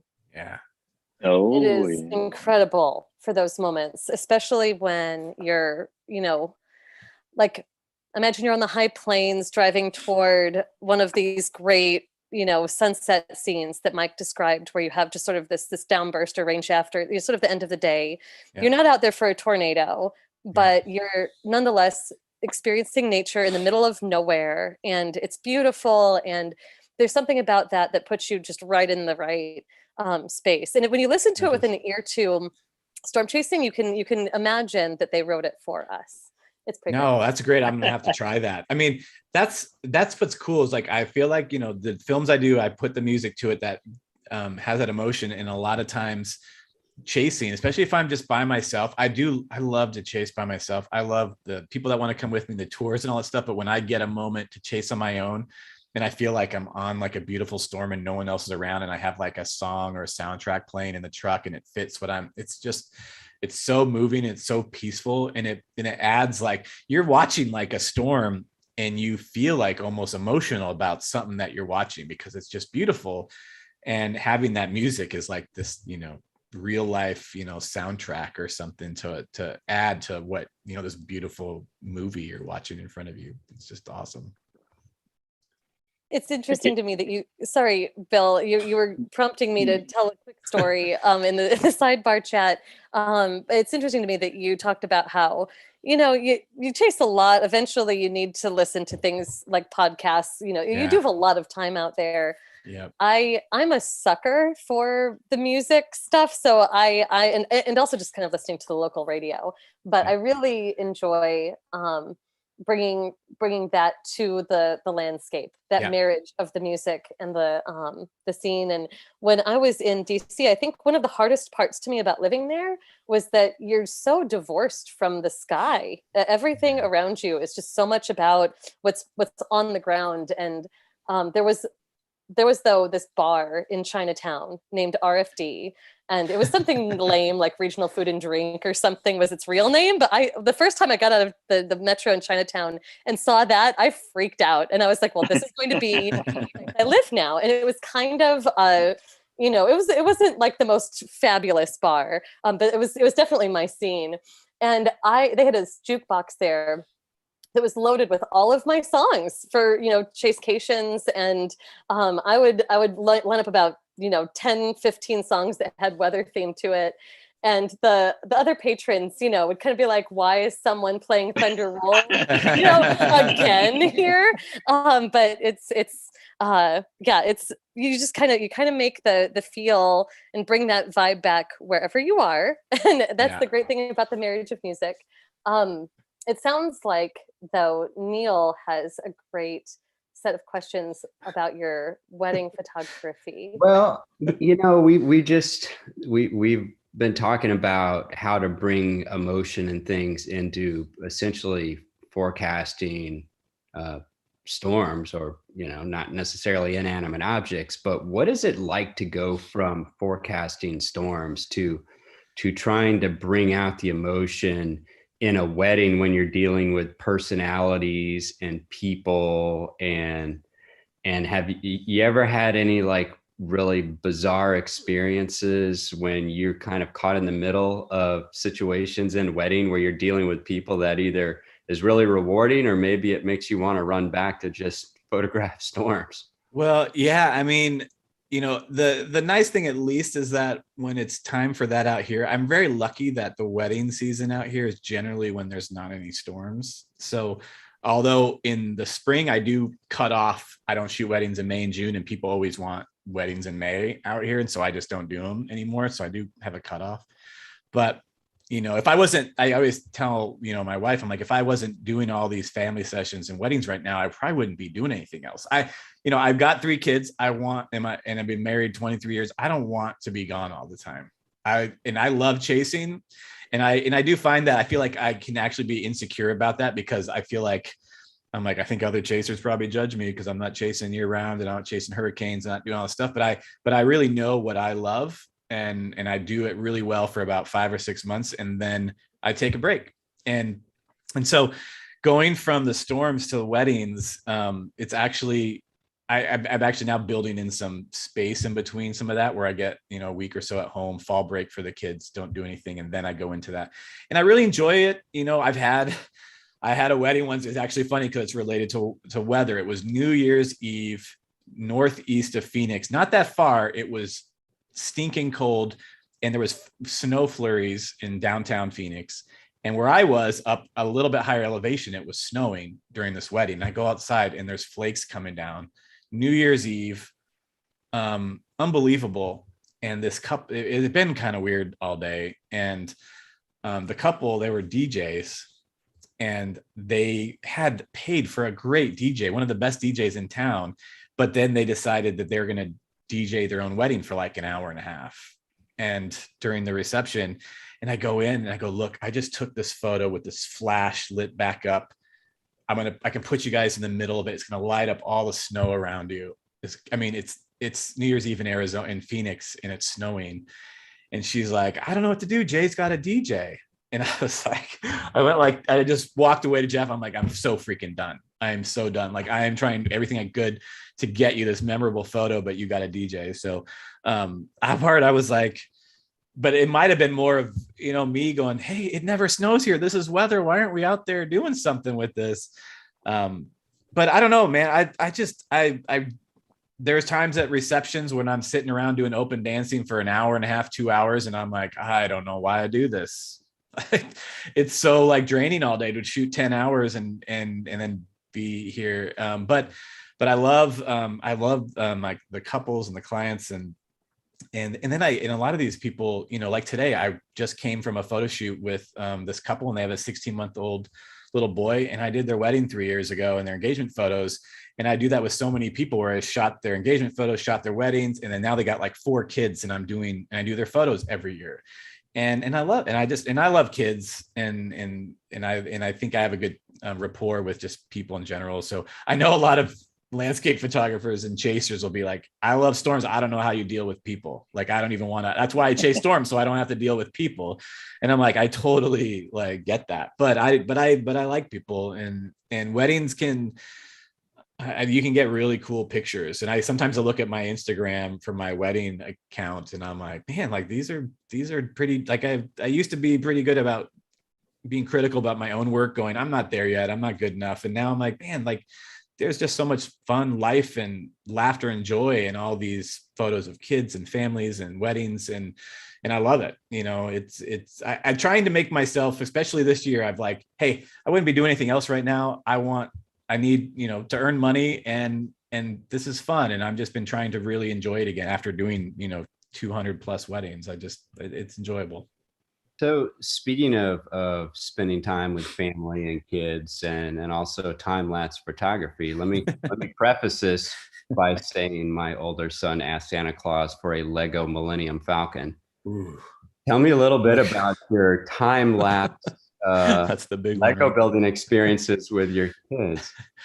Man, I need to do it more. Like sometimes, it's when I'm done with storms, like thinking of time lapse and anything right now sounds like exhausting. Like I don't even want to do it. And so if I had to pull out a camera to time lapse building Lego, like part of me is like, I just want to enjoy building the Legos. I don't even like to take very many pictures of my kids lately, because I just can't pick the camera up this time of year. Like it's hard. So, but man, I started doing that when I think Eli, he's 9 now, was like 6 months old, sitting in a bumbo, and I was building a Millennium Falcon, and I just time lapsed the whole thing. And I got the bumbo sitting there, and sometimes you see his little leg kicking, and my daughter would come up, and so I've done like 4 or 5 of those, and one of them was really cool. My wife was out of town with one son, and my daughter was somewhere else, and so me and Eli went and bought Legos, and we sat there, and I put a camera right down the table, and he was on one side and I was on the other, and we built them together and somehow completed them, right at the same time. And but time lapse and the whole thing is fun, and you find a goofy song to it. And I love Legos. I'm just sad that I'm like the dad at the end of the Lego movie, Will Ferrell, where like he's mad at his kid for breaking his stuff, and he's like, I built these and I want them to stay here. And it's like there's a Voltron Lego right back there. It's probably Ghostbuster. I build them and I just set them up on a shelf, because I like all that pop culture stuff. But It drives me nuts because I love Legos, and my kids do too, but I'll accidentally vacuum up random Legos. And I'm like, that destroys the entire set. Stepping on them and stuff. And when I was little, my mom used to babysit other kids, and they'd break our Legos, like the little hinge pieces. All of a sudden I'd find one broken because the kids that we babysit, I would be so distraught. I'm like, oh, don't break my precious Legos. And Yeah, I love building them though. Lego has so many cool sets now. That's the thing. Every week it's something like the big Titanic ship they have now. Like I have nowhere to put that. I mean, that's why this thing is sitting here. I've got my wife for like a year and a half ago got me that for my birthday. The big ultimate, $800 Millennium Falcon kit. It's incredible. I have not, even during the pandemic, I couldn't find a time to build it because I didn't know where I was going to put it. It's gigantic. I have nowhere. So anyway, I need to do it sometime, but they just have so many cool sets. I don't know where I put them all. So I just can't get them all. You had a picture of a cumulonimbus done, or a big rotating supercell done in Lego. Who did that? Oh, I didn't do that. Someone sent it to me. I just retweeted it. I'm like, I meant to ask that guy, where'd you get it done? And are there instructions for it? But because that looked pretty, even had a little like wall cloud funnel underneath it. That was amazing. Yeah, that was pretty awesome. So we have a lot of listeners who love Arizona weather and want to hear you talk a little bit about.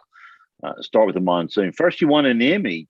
Tell us about how that happened, Mike, and then lead that into the discussion about the monsoon. Well, that was actually with the monsoon. It was there's a little local station here. I don't know if it's little, but it's Channel 3, AZ Family, literally 500 600 feet from my house.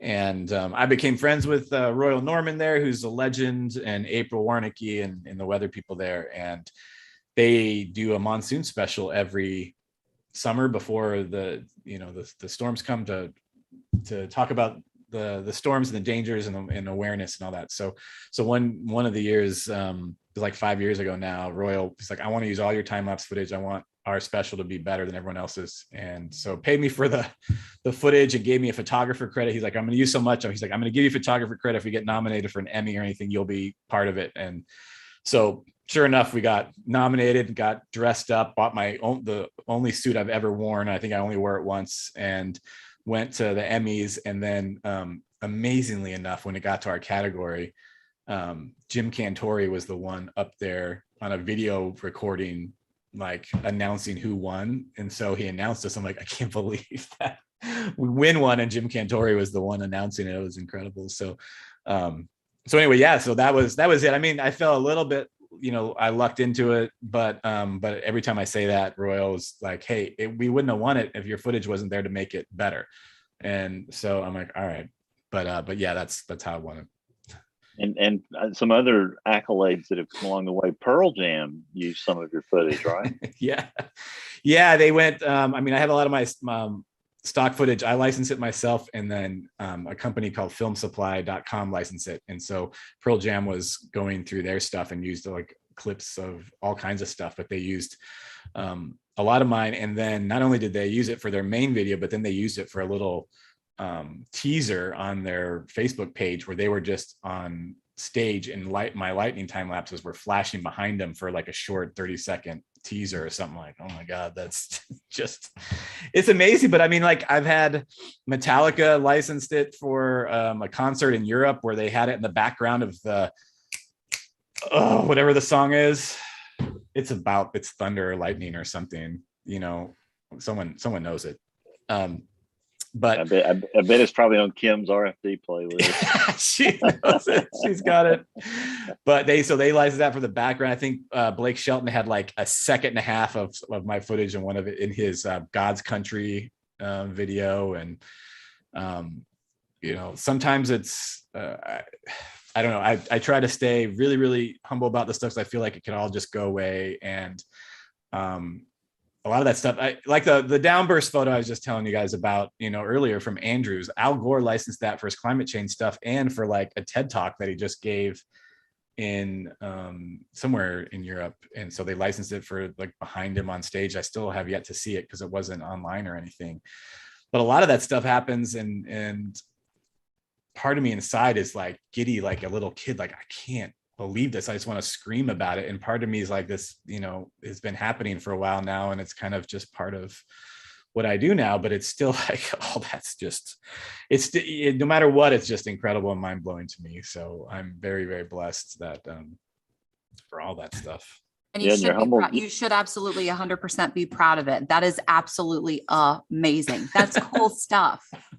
Well, Aubrey, his footage appeared in the movie Thor. Tell us about that. I mean, that was the first really big thing. That was the Booker supercell in 2013, and they licensed it for. I mean, I would have made more money now if I know how they were going to use it. But they were really, really cheap. But it was just where it's a scene where Loki kind of dies, and it's very dramatic, dies, whatever, if you watch the movies, and they pan back. It's like almost like a climactic scene of the movie, and the whole top half of the screen is like the Booker supercell like spinning over this planet. And I was in the theater I got a bunch of friends, because I didn't even know that they were going to really use it, but it was really close to when it was coming out, so I figured they wouldn't have bothered me if they weren't actually going to use it. And then someone in like London said, Mike, why is your name in the credits of Thor 2? And they got to see it before, we did. So I got a bunch of friends and we went. And so when that happened, I'm like, oh my God. And I didn't know they were gonna put my name in the credits either, but I'd asked about it, and they said, well, we don't usually, but we can do it or something. And so we all, when my name popped up, we all cheered, and everybody in the theater could not figure out they thought they were missing some like Easter egg in the credits or whatever Marvel movie.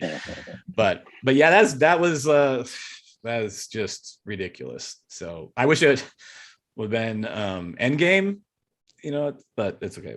Thor 2. That's all right. So I wanted you to talk for just a minute about all the extremes, the weather in Arizona, the hot, the cold, obviously lightning, the monsoon, and our favorite weather phenomenon here at WeatherBrains, the haboob. That is just absolutely our favorite weather phenomenon. We tip our cap to JB when we talk about it. So talk about how exciting all that is. It's so exciting. Haboobs are awesome. I have like this quick side show story. Title. Yeah. I had to do a show for the BBC where they came out and did something for dust storms, and they had that viral couple that got married in Arizona, and a dust storm hit them right in the middle of their ceremony. It was all in video. They went viral. They were like sitting in a hot tub with Tosh.0 or something on some episode. So anyway, the BBC came out to talk about it, interviewed that couple, and they interviewed me, and they kept making me say the word haboob and like how great they are. And so I just felt so dumb after all, but I was like, at some point I had to say like haboobs can be massive.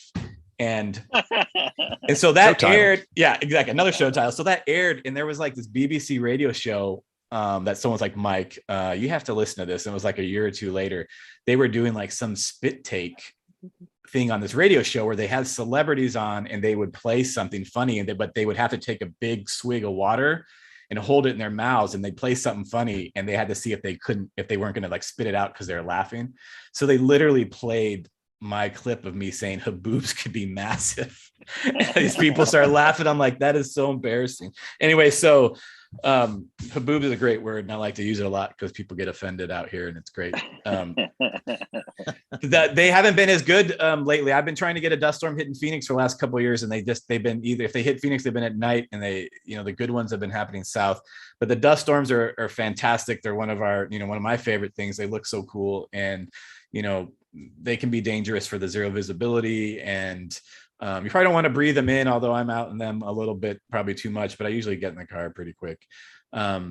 Flooding this year, was really bad. We had one of the rainiest monsoons that we've had in a while, which is good because the last two have been absolute garbage. And so there was just not, I chased like 35, 40 days this summer, which is crazy because it was just felt like every day there were storms, every day there was something to go out after. And so there was flooding, kind of all over, lots of heavy rain. I know about the lightning deaths, but lightning like doubled from last year to this year, the number of strikes. And lightning is something that everybody out here, we just love, and that can be dangerous, especially when you're out in the middle of nowhere. Grand Canyon, people seem to get struck there, probably because there's just so many tourists that just hang out on the edge during a storm and don't go hide in their cars and all that. But I love Arizona. It's one of those things where the more that chasers here have shared photos and posted stuff about the weather here, the more other people have come here and wanted to chase our storms. Even people that really only chase tornadoes and supercells, they come here and they're like, man, this is great, spectacular. And they also say it's way harder to chase than tornadoes. sometimes the high res models are so good, you can pinpoint that a supercell is going to go up in Colby, Kansas, and then you go sit there and have lunch, and then after lunch the storm goes up and you start chasing. Like, it's so easy. Out here you feel like you're running around like a chicken with your head cut off trying to keep up with the next updraft, and it's tough. So but the chasers have really grown to love it, and the images you can get out here are spectacular with the landscape. So it's great. All right, so let me step in here, Mike. We've talked a lot about the lightning photography. I'm fascinated by that. You talked about f-stops and apertures and focal lengths and all this kind of stuff. So I'm just a goober with a phone. And I know that you've talked about this earlier. I listened very carefully to the discussion with Aubrey. So again, a goober with a phone that's interested in maybe just catching a random lightning shot, not on your level. Is there any, and you've talked about these apps, is there any one special app or two that you need in addition just to the photo app on these phones? Yeah. I mean, if you're gonna try to catch lightning, I would do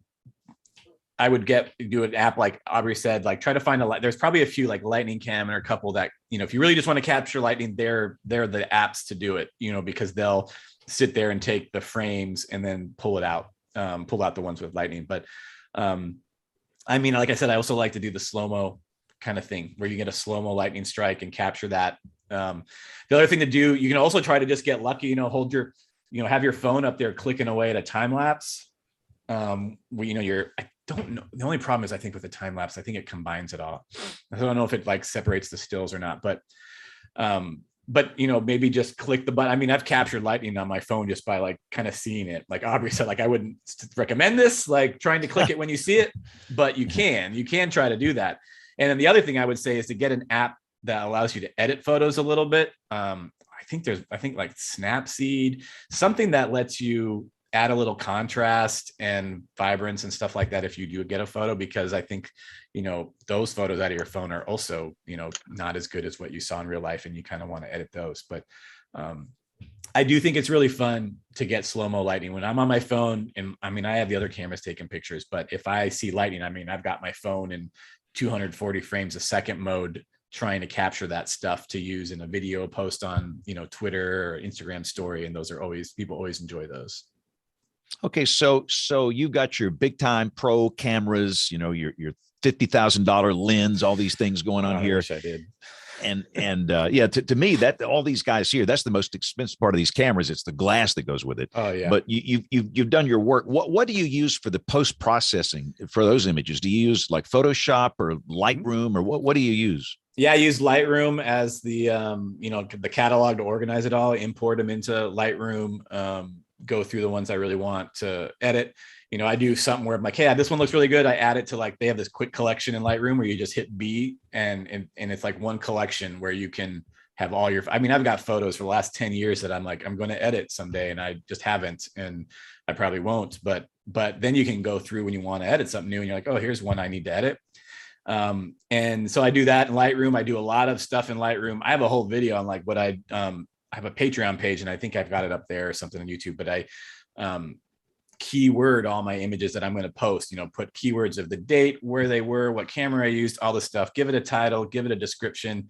That helps if you, sometimes you upload it somewhere, Flickr, wherever, and sometimes that metadata will pop up on that page. You don't have to type it in. Also, like if you have an online gallery, I have an online gallery where I saw all my prints, upload all these images. Guess what? All that metadata in those images, just populated. So like all my images already had titles, keywords for searches, and all this stuff. If I had to upload like 500 images and put in keywords and titles for all of them on manually, I would have cried. So that's something I've been doing for years. So that's why Lightroom is really good. And then you can do the basic, corrections in there. And then I take it into Photoshop and do, the real kind of edits there.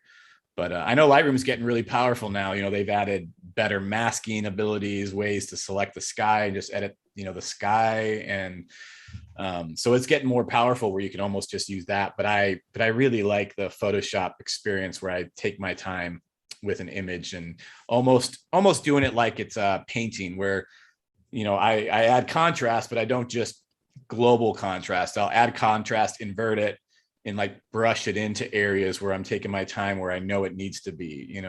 Sometimes there's parts of the storms that where the structure is really cool, I'll might bring up my clarity slider a little bit to make it a little crisper, but I don't just globally do clarity. I'll invert it and just paint it in lightly in certain areas so it doesn't look, horrific or whatever. So I like taking my time. And if I do an image once and I don't like it and I do it again, it looks totally different. It's not totally different, but I've worked on an image like 3 or 4 times because I can't get it right, because of the way I do it, but I also like that way. So it's fun.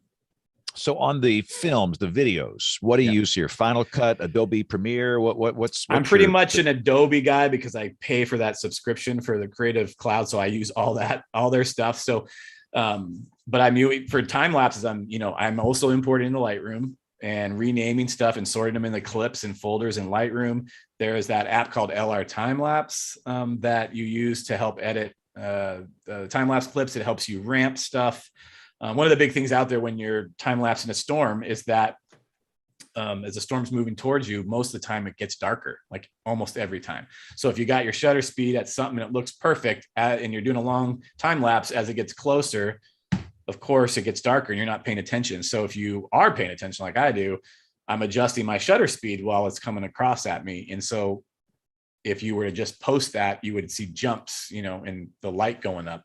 But LR time lapse takes all that stuff, finds those jumps and just smooths it all out so you never even notice.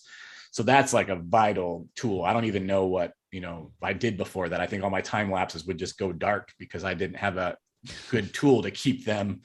You can shoot differently. You can shoot an aperture priority where it will automatically do it, but then it might not be perfect. Then you need an app to fix the flicker and all this stuff. So you LR time lapse, and then I use After Effects to render them and do some fixes. And then Premiere Pro I use to do like the final films with the music and sounds and all that stuff.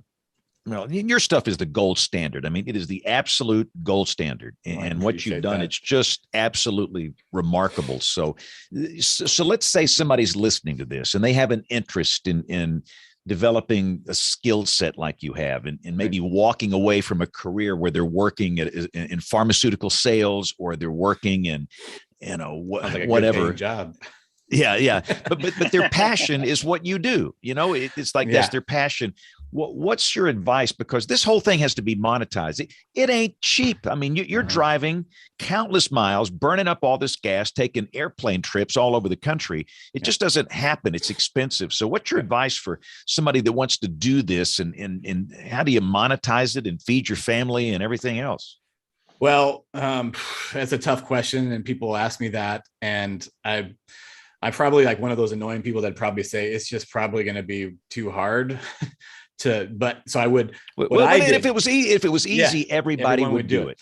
Yeah. What I would say is don't quit your job. Figure out a way to try to do both for a while to see if you like it, to see if you have the passion to do it. When I got into this, I had a job, and then I had another job where I was able to work from home. And got really lucky with the fact that I didn't really have anyone watching me. I got all my work done, but I could skip out at 2:00 and go chase. I could leave on a Friday and go shoot a wedding. When I started getting this, and it was strictly about, I want to do photography full time. I didn't even think about the storms. I thought, if I want to do this full time, I'm going to have to shoot weddings. And the storms were the thing I got, I started shooting first. That's what I wanted to do. That's my first lightning photo was that, before I even got into like shooting pictures of people or anything. But I'm like, if I want to do this full time, I'm going to have to do something that makes money. And so the weddings was the thing that, you can make good money doing weddings if you're good at it and charge a good amount and do a lot. I mean, it's a living. You can do it. So having a job where I was able to keep working, but work from home and also edit photos and go shoot weddings on the weekends, I basically, after a while, almost had 2 full-time jobs. Weddings was paying like a full-time job, and then my other job was. So I was able to kind of build my business while I had security of a full-time job and medical, benefits, which you really, really need, because it's really hard to pay for that these days on your own. As far as the storm side of it, that part is really hard for me because I feel like I did not go into this to make money. I went into it because I couldn't help it. Like I wanted to do this. And I got lucky that when I was just getting into time lapse, I caught the dust storm over Phoenix and it went viral and people licensed it, and it kind of put my name on the map. And then two years later, got the Booker supercell that ended up in Thor. That was also licensed by other movies and other things. And that went viral. It was like #1 video on Vimeo in 2013. I did not expect that to happen. I didn't expect any of that to happen. And I didn't get into this because I'm like, sweet, I can start doing this and make I didn't even know I didn't know Marvel would need to license my footage for a movie where everybody uses CGI for everything. Like, what do you need that for? Like, you just make this up. So it wasn't even like this was something in my brain that I could make money doing. It was just something I found out that people need. I'm like, well, okay. So people actually licensed my dust storm footage for a air conditioning commercial and Nat Geo show and all this stuff. And so I'm like, oh, I'm just going to keep building my library, see what I can do. And, the Booker supercell was actually a thing that happened that I was like, this confirms that I'm doing the right thing. This confirms that this is the path I should be on, because I got in the right place. I got a spectacular storm and it did good again. And I love this. Like, I would do this for free. Probably not now. My wife wouldn't let me if I wasn't making any money, but I would have done it for free, and so then I want to just take it to the next level where it's got to be higher quality, and so the last like 5 years I've been shooting 50 megapixel cameras. So all my footage is over 8K resolution. And so any time-lapse footage out there in 8K is going to be just a few people have it.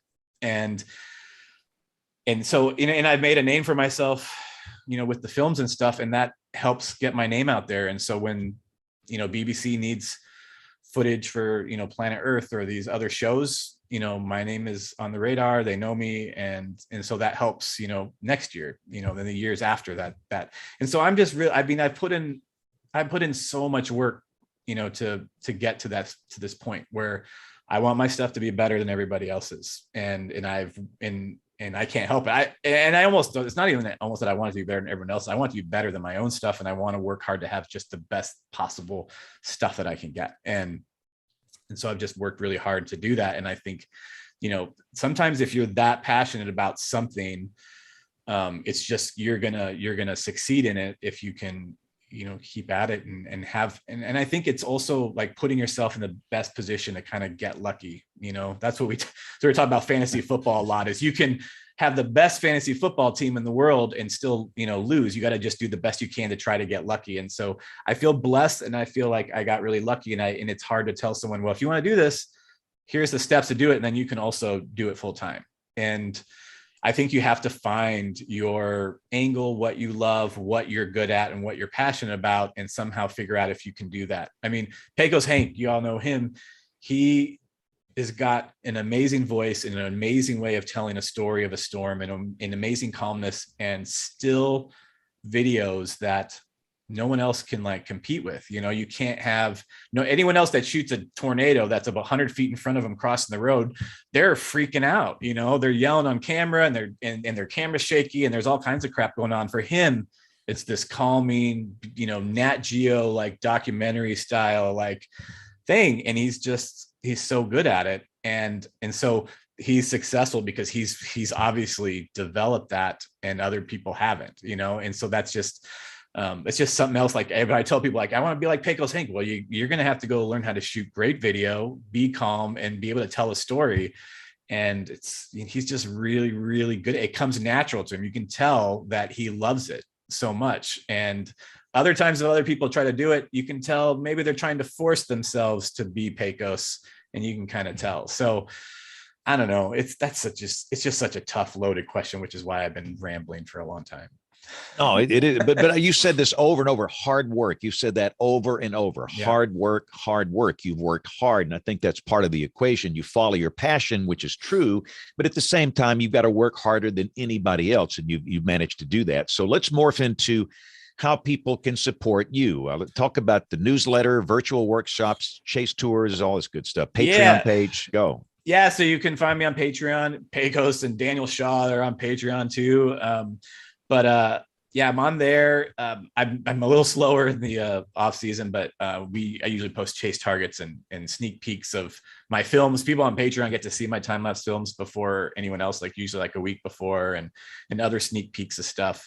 But YouTube, I'm on there, and Vimeo and Twitter and all that. And you said something else, and I can't remember. Newsletter, virtual newsletter. workshops. Yeah, if you go to my web, the workshops, that's what I couldn't remember. I definitely do those. They're usually really full all the time, the spring chase tours, but if you want to come learn how to shoot lightning and time lapse, the ones I do in Arizona are slower paced and easier to learn. And I've got like one in Tucson that I do once a year now at a VRBO, and it's just great. We have a nice house and we just base out of that. But this last year I started this awesome couple wanted to do just like a standby kind of tour where they flew out. They were here for like 6 days. And I said, hey, they want to chase 2 or 3 days. They came out for 6. I'm like, I'm just going to pick the days we go. I'll let you know the night before or the morning of if I think it's good, because I don't want to take your money for a crappy chase day. And so we went out for, I think, 2 days, maybe 3.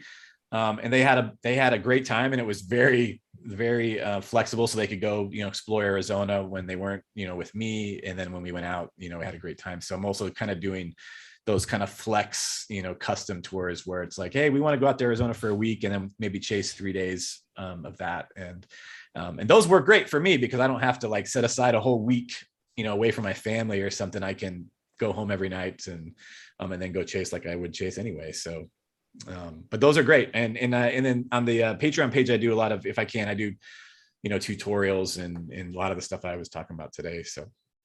Awesome. Well, we got to take a break right here because we're going long. So we're going to pause for a moment. So no, we're doing great, Mike. So hang with us for a picks of the week here in a few minutes. But we're going to take a pause for Tony Rice and his astronomy report. And again, Jen is out this week. We have a lot of email, and we're going to give her Bill 4 hours next week to do email. So, but let's pause for Tony Rice. We're going to come back with Weather Roundup, which will not take long because it is so quiet. Picks of the week and much more as WeatherBrains rolls along. Looking beyond the atmosphere, here's Tony Rice with your astronomy outlook. On December 4th, there will be a total solar eclipse. No, this one probably didn't slip off your radar. The number of people, or in this case, penguins, that will see this is pretty limited. Totality will pass over the western part of Antarctica. You might remember there was a lunar eclipse just 2 weeks ago. No, this isn't a coincidence or a rarity. It always happens this way. We also had a lunar eclipse in late May, followed 2 weeks later by an annular solar eclipse in early June. It was visible from northern Canada. You see, eclipses always happen in at least pairs. And we're in eclipse season right now, which happens twice a year when the plane of the Earth's orbit and the plane of the moon's orbit cross each other. Eclipse season lasts about a lunar month, which is just shy of 30 days. If that first eclipse, and it can be solar or lunar, happens early enough in that eclipse season, we can get a trio of eclipses. That last happened in the summer of 2018, and it'll happen again in 2029. During that lunar month, when the moon's orbit is aligned with the Earth's orbit around the sun, the moon's shadow casts on the Earth during a new moon, creating a solar eclipse. And the Earth's shadow is cast on the moon, creating a lunar eclipse.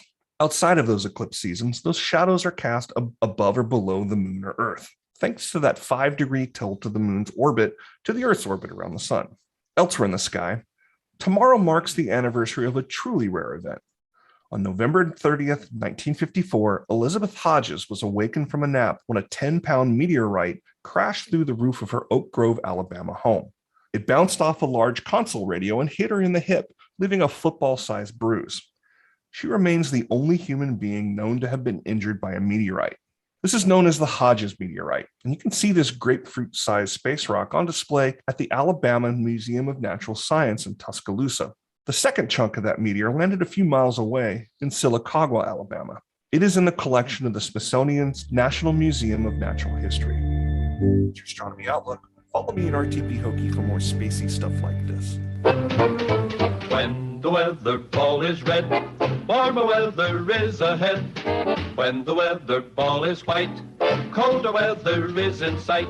When the weather ball is green, no change in the weather is foreseen. When colors blink by night or day, precipitation's on the way. We are doing the show on the 29th of November, 2021. Weather Roundup. Things are quiet. That's it. Let's go to picks of the weeks.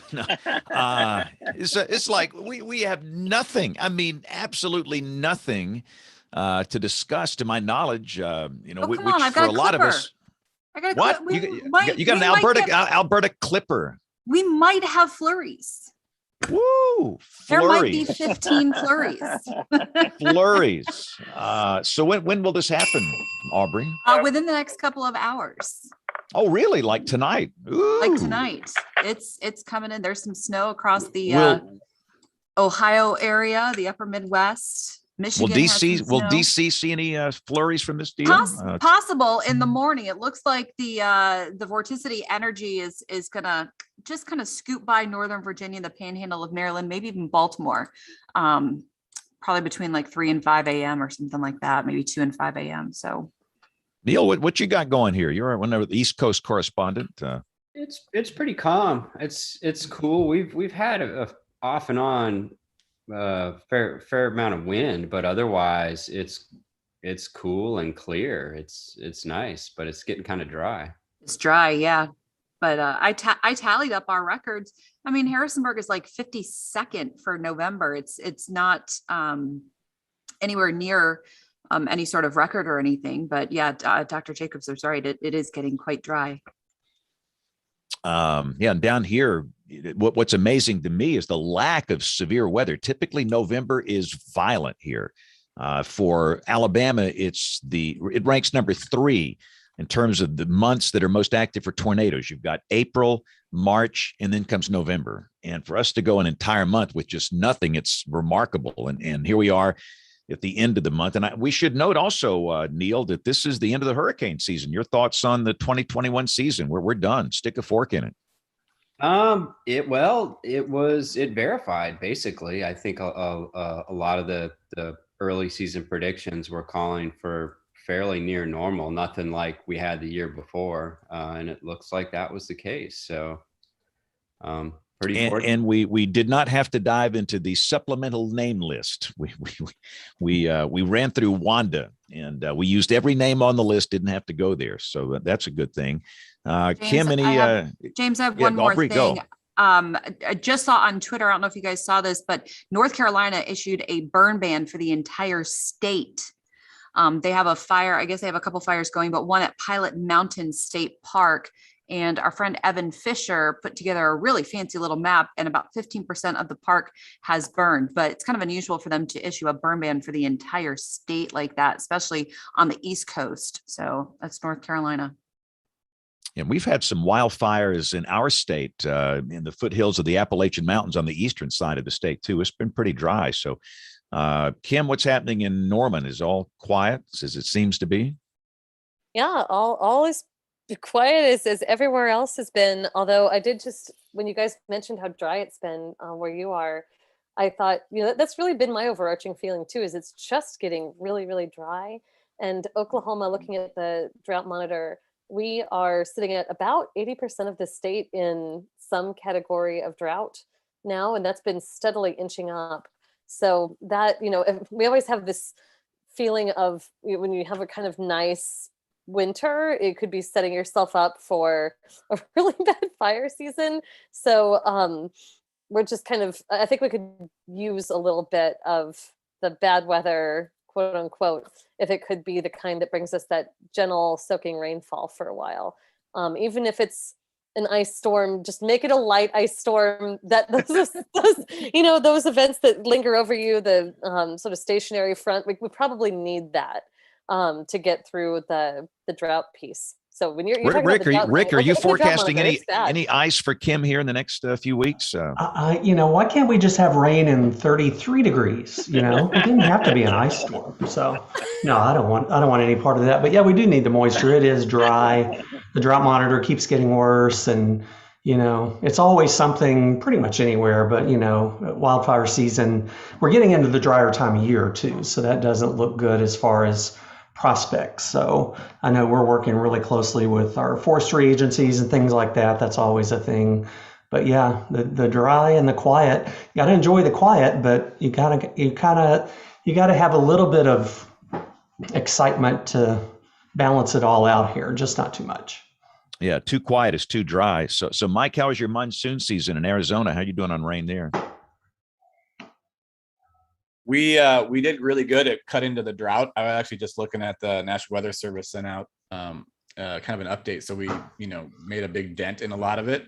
But since, I think sometime in August after that, it's been that monsoon hit hard July and August and then almost shut down for September. And it's been, I don't think we've had hardly any rain since then. So that's the sucky part about a lot of that, is that we had so much rain. I mean, I was down in Tucson in the middle of August, walking up a trail on a mountain with wildflowers just everywhere, and the mountainside completely green from all the rain. I'd never seen it like that before. But what happens is that then we don't get any rain, and all that stuff just sits there, and wildfires probably, this coming spring will probably be bad. Hopefully not, but there's going to be a ton of fuel from all that rain out there. So it'd be nice to get some more, though, to keep it coming. So we'll get into the winter season where I think we get a little bit more rain, in December and January and stuff. So. Okay, well, good deal. Well, let's go into our picks of the week here. We're trying to keep the show to 2 hours because we've decided it got too long. I mean, some shows were almost 3 hours, and people just don't have time to listen to it every week. So we're trying to keep it to 2 hours, which I think is reasonable. But let's do picks of the week real quickly. My pick, it is the 1983 Iron Bowl, Alabama versus Auburn at Birmingham's Legion Field. We're coming up on the anniversary of that here this week. During that ball game, there was a severe thunderstorm, a rotating wall cloud, and a tornado warning with nonstop lightning, and they never stopped the game. This was 1983. And that same parent supercell that came over Birmingham would later drop a tornado east of Birmingham in Anniston, or actually in Oxford, and it killed people at a Winn-Dixie supermarket. But you can actually see the game as it was played live on ABC television with Keith Jackson. Bo Jackson was playing for Auburn. Bill Murray, you know that game well. And anyway, that is my pick of the week. So let's go around the horn here. And Bill Murray, I think did you say you have to go, Bill Murray? And if you do, just give your pick and you can get out. The way we're ending it here, I thought I'd just stick around. I'm going to take the Foghorn, James. Well, that's one of my favorite things to do, is to blow that thing. So there we go. But next week we'll have Dr. Louis Uccellini's retirement party, and Morgan Palmer will join us as the guest panelist, and Dr. Candace Boyd will join us on the 13th. That's going to be fun. And on the 20th, the end of the year show with Greg Carbon. And on the 24th, we've got a special Christmas story for everyone. Good deal. Well, Bill, we'll see you next week. You can head out. I know that you got some stuff going on here. Thanks for getting Mike on the show. This was great tonight.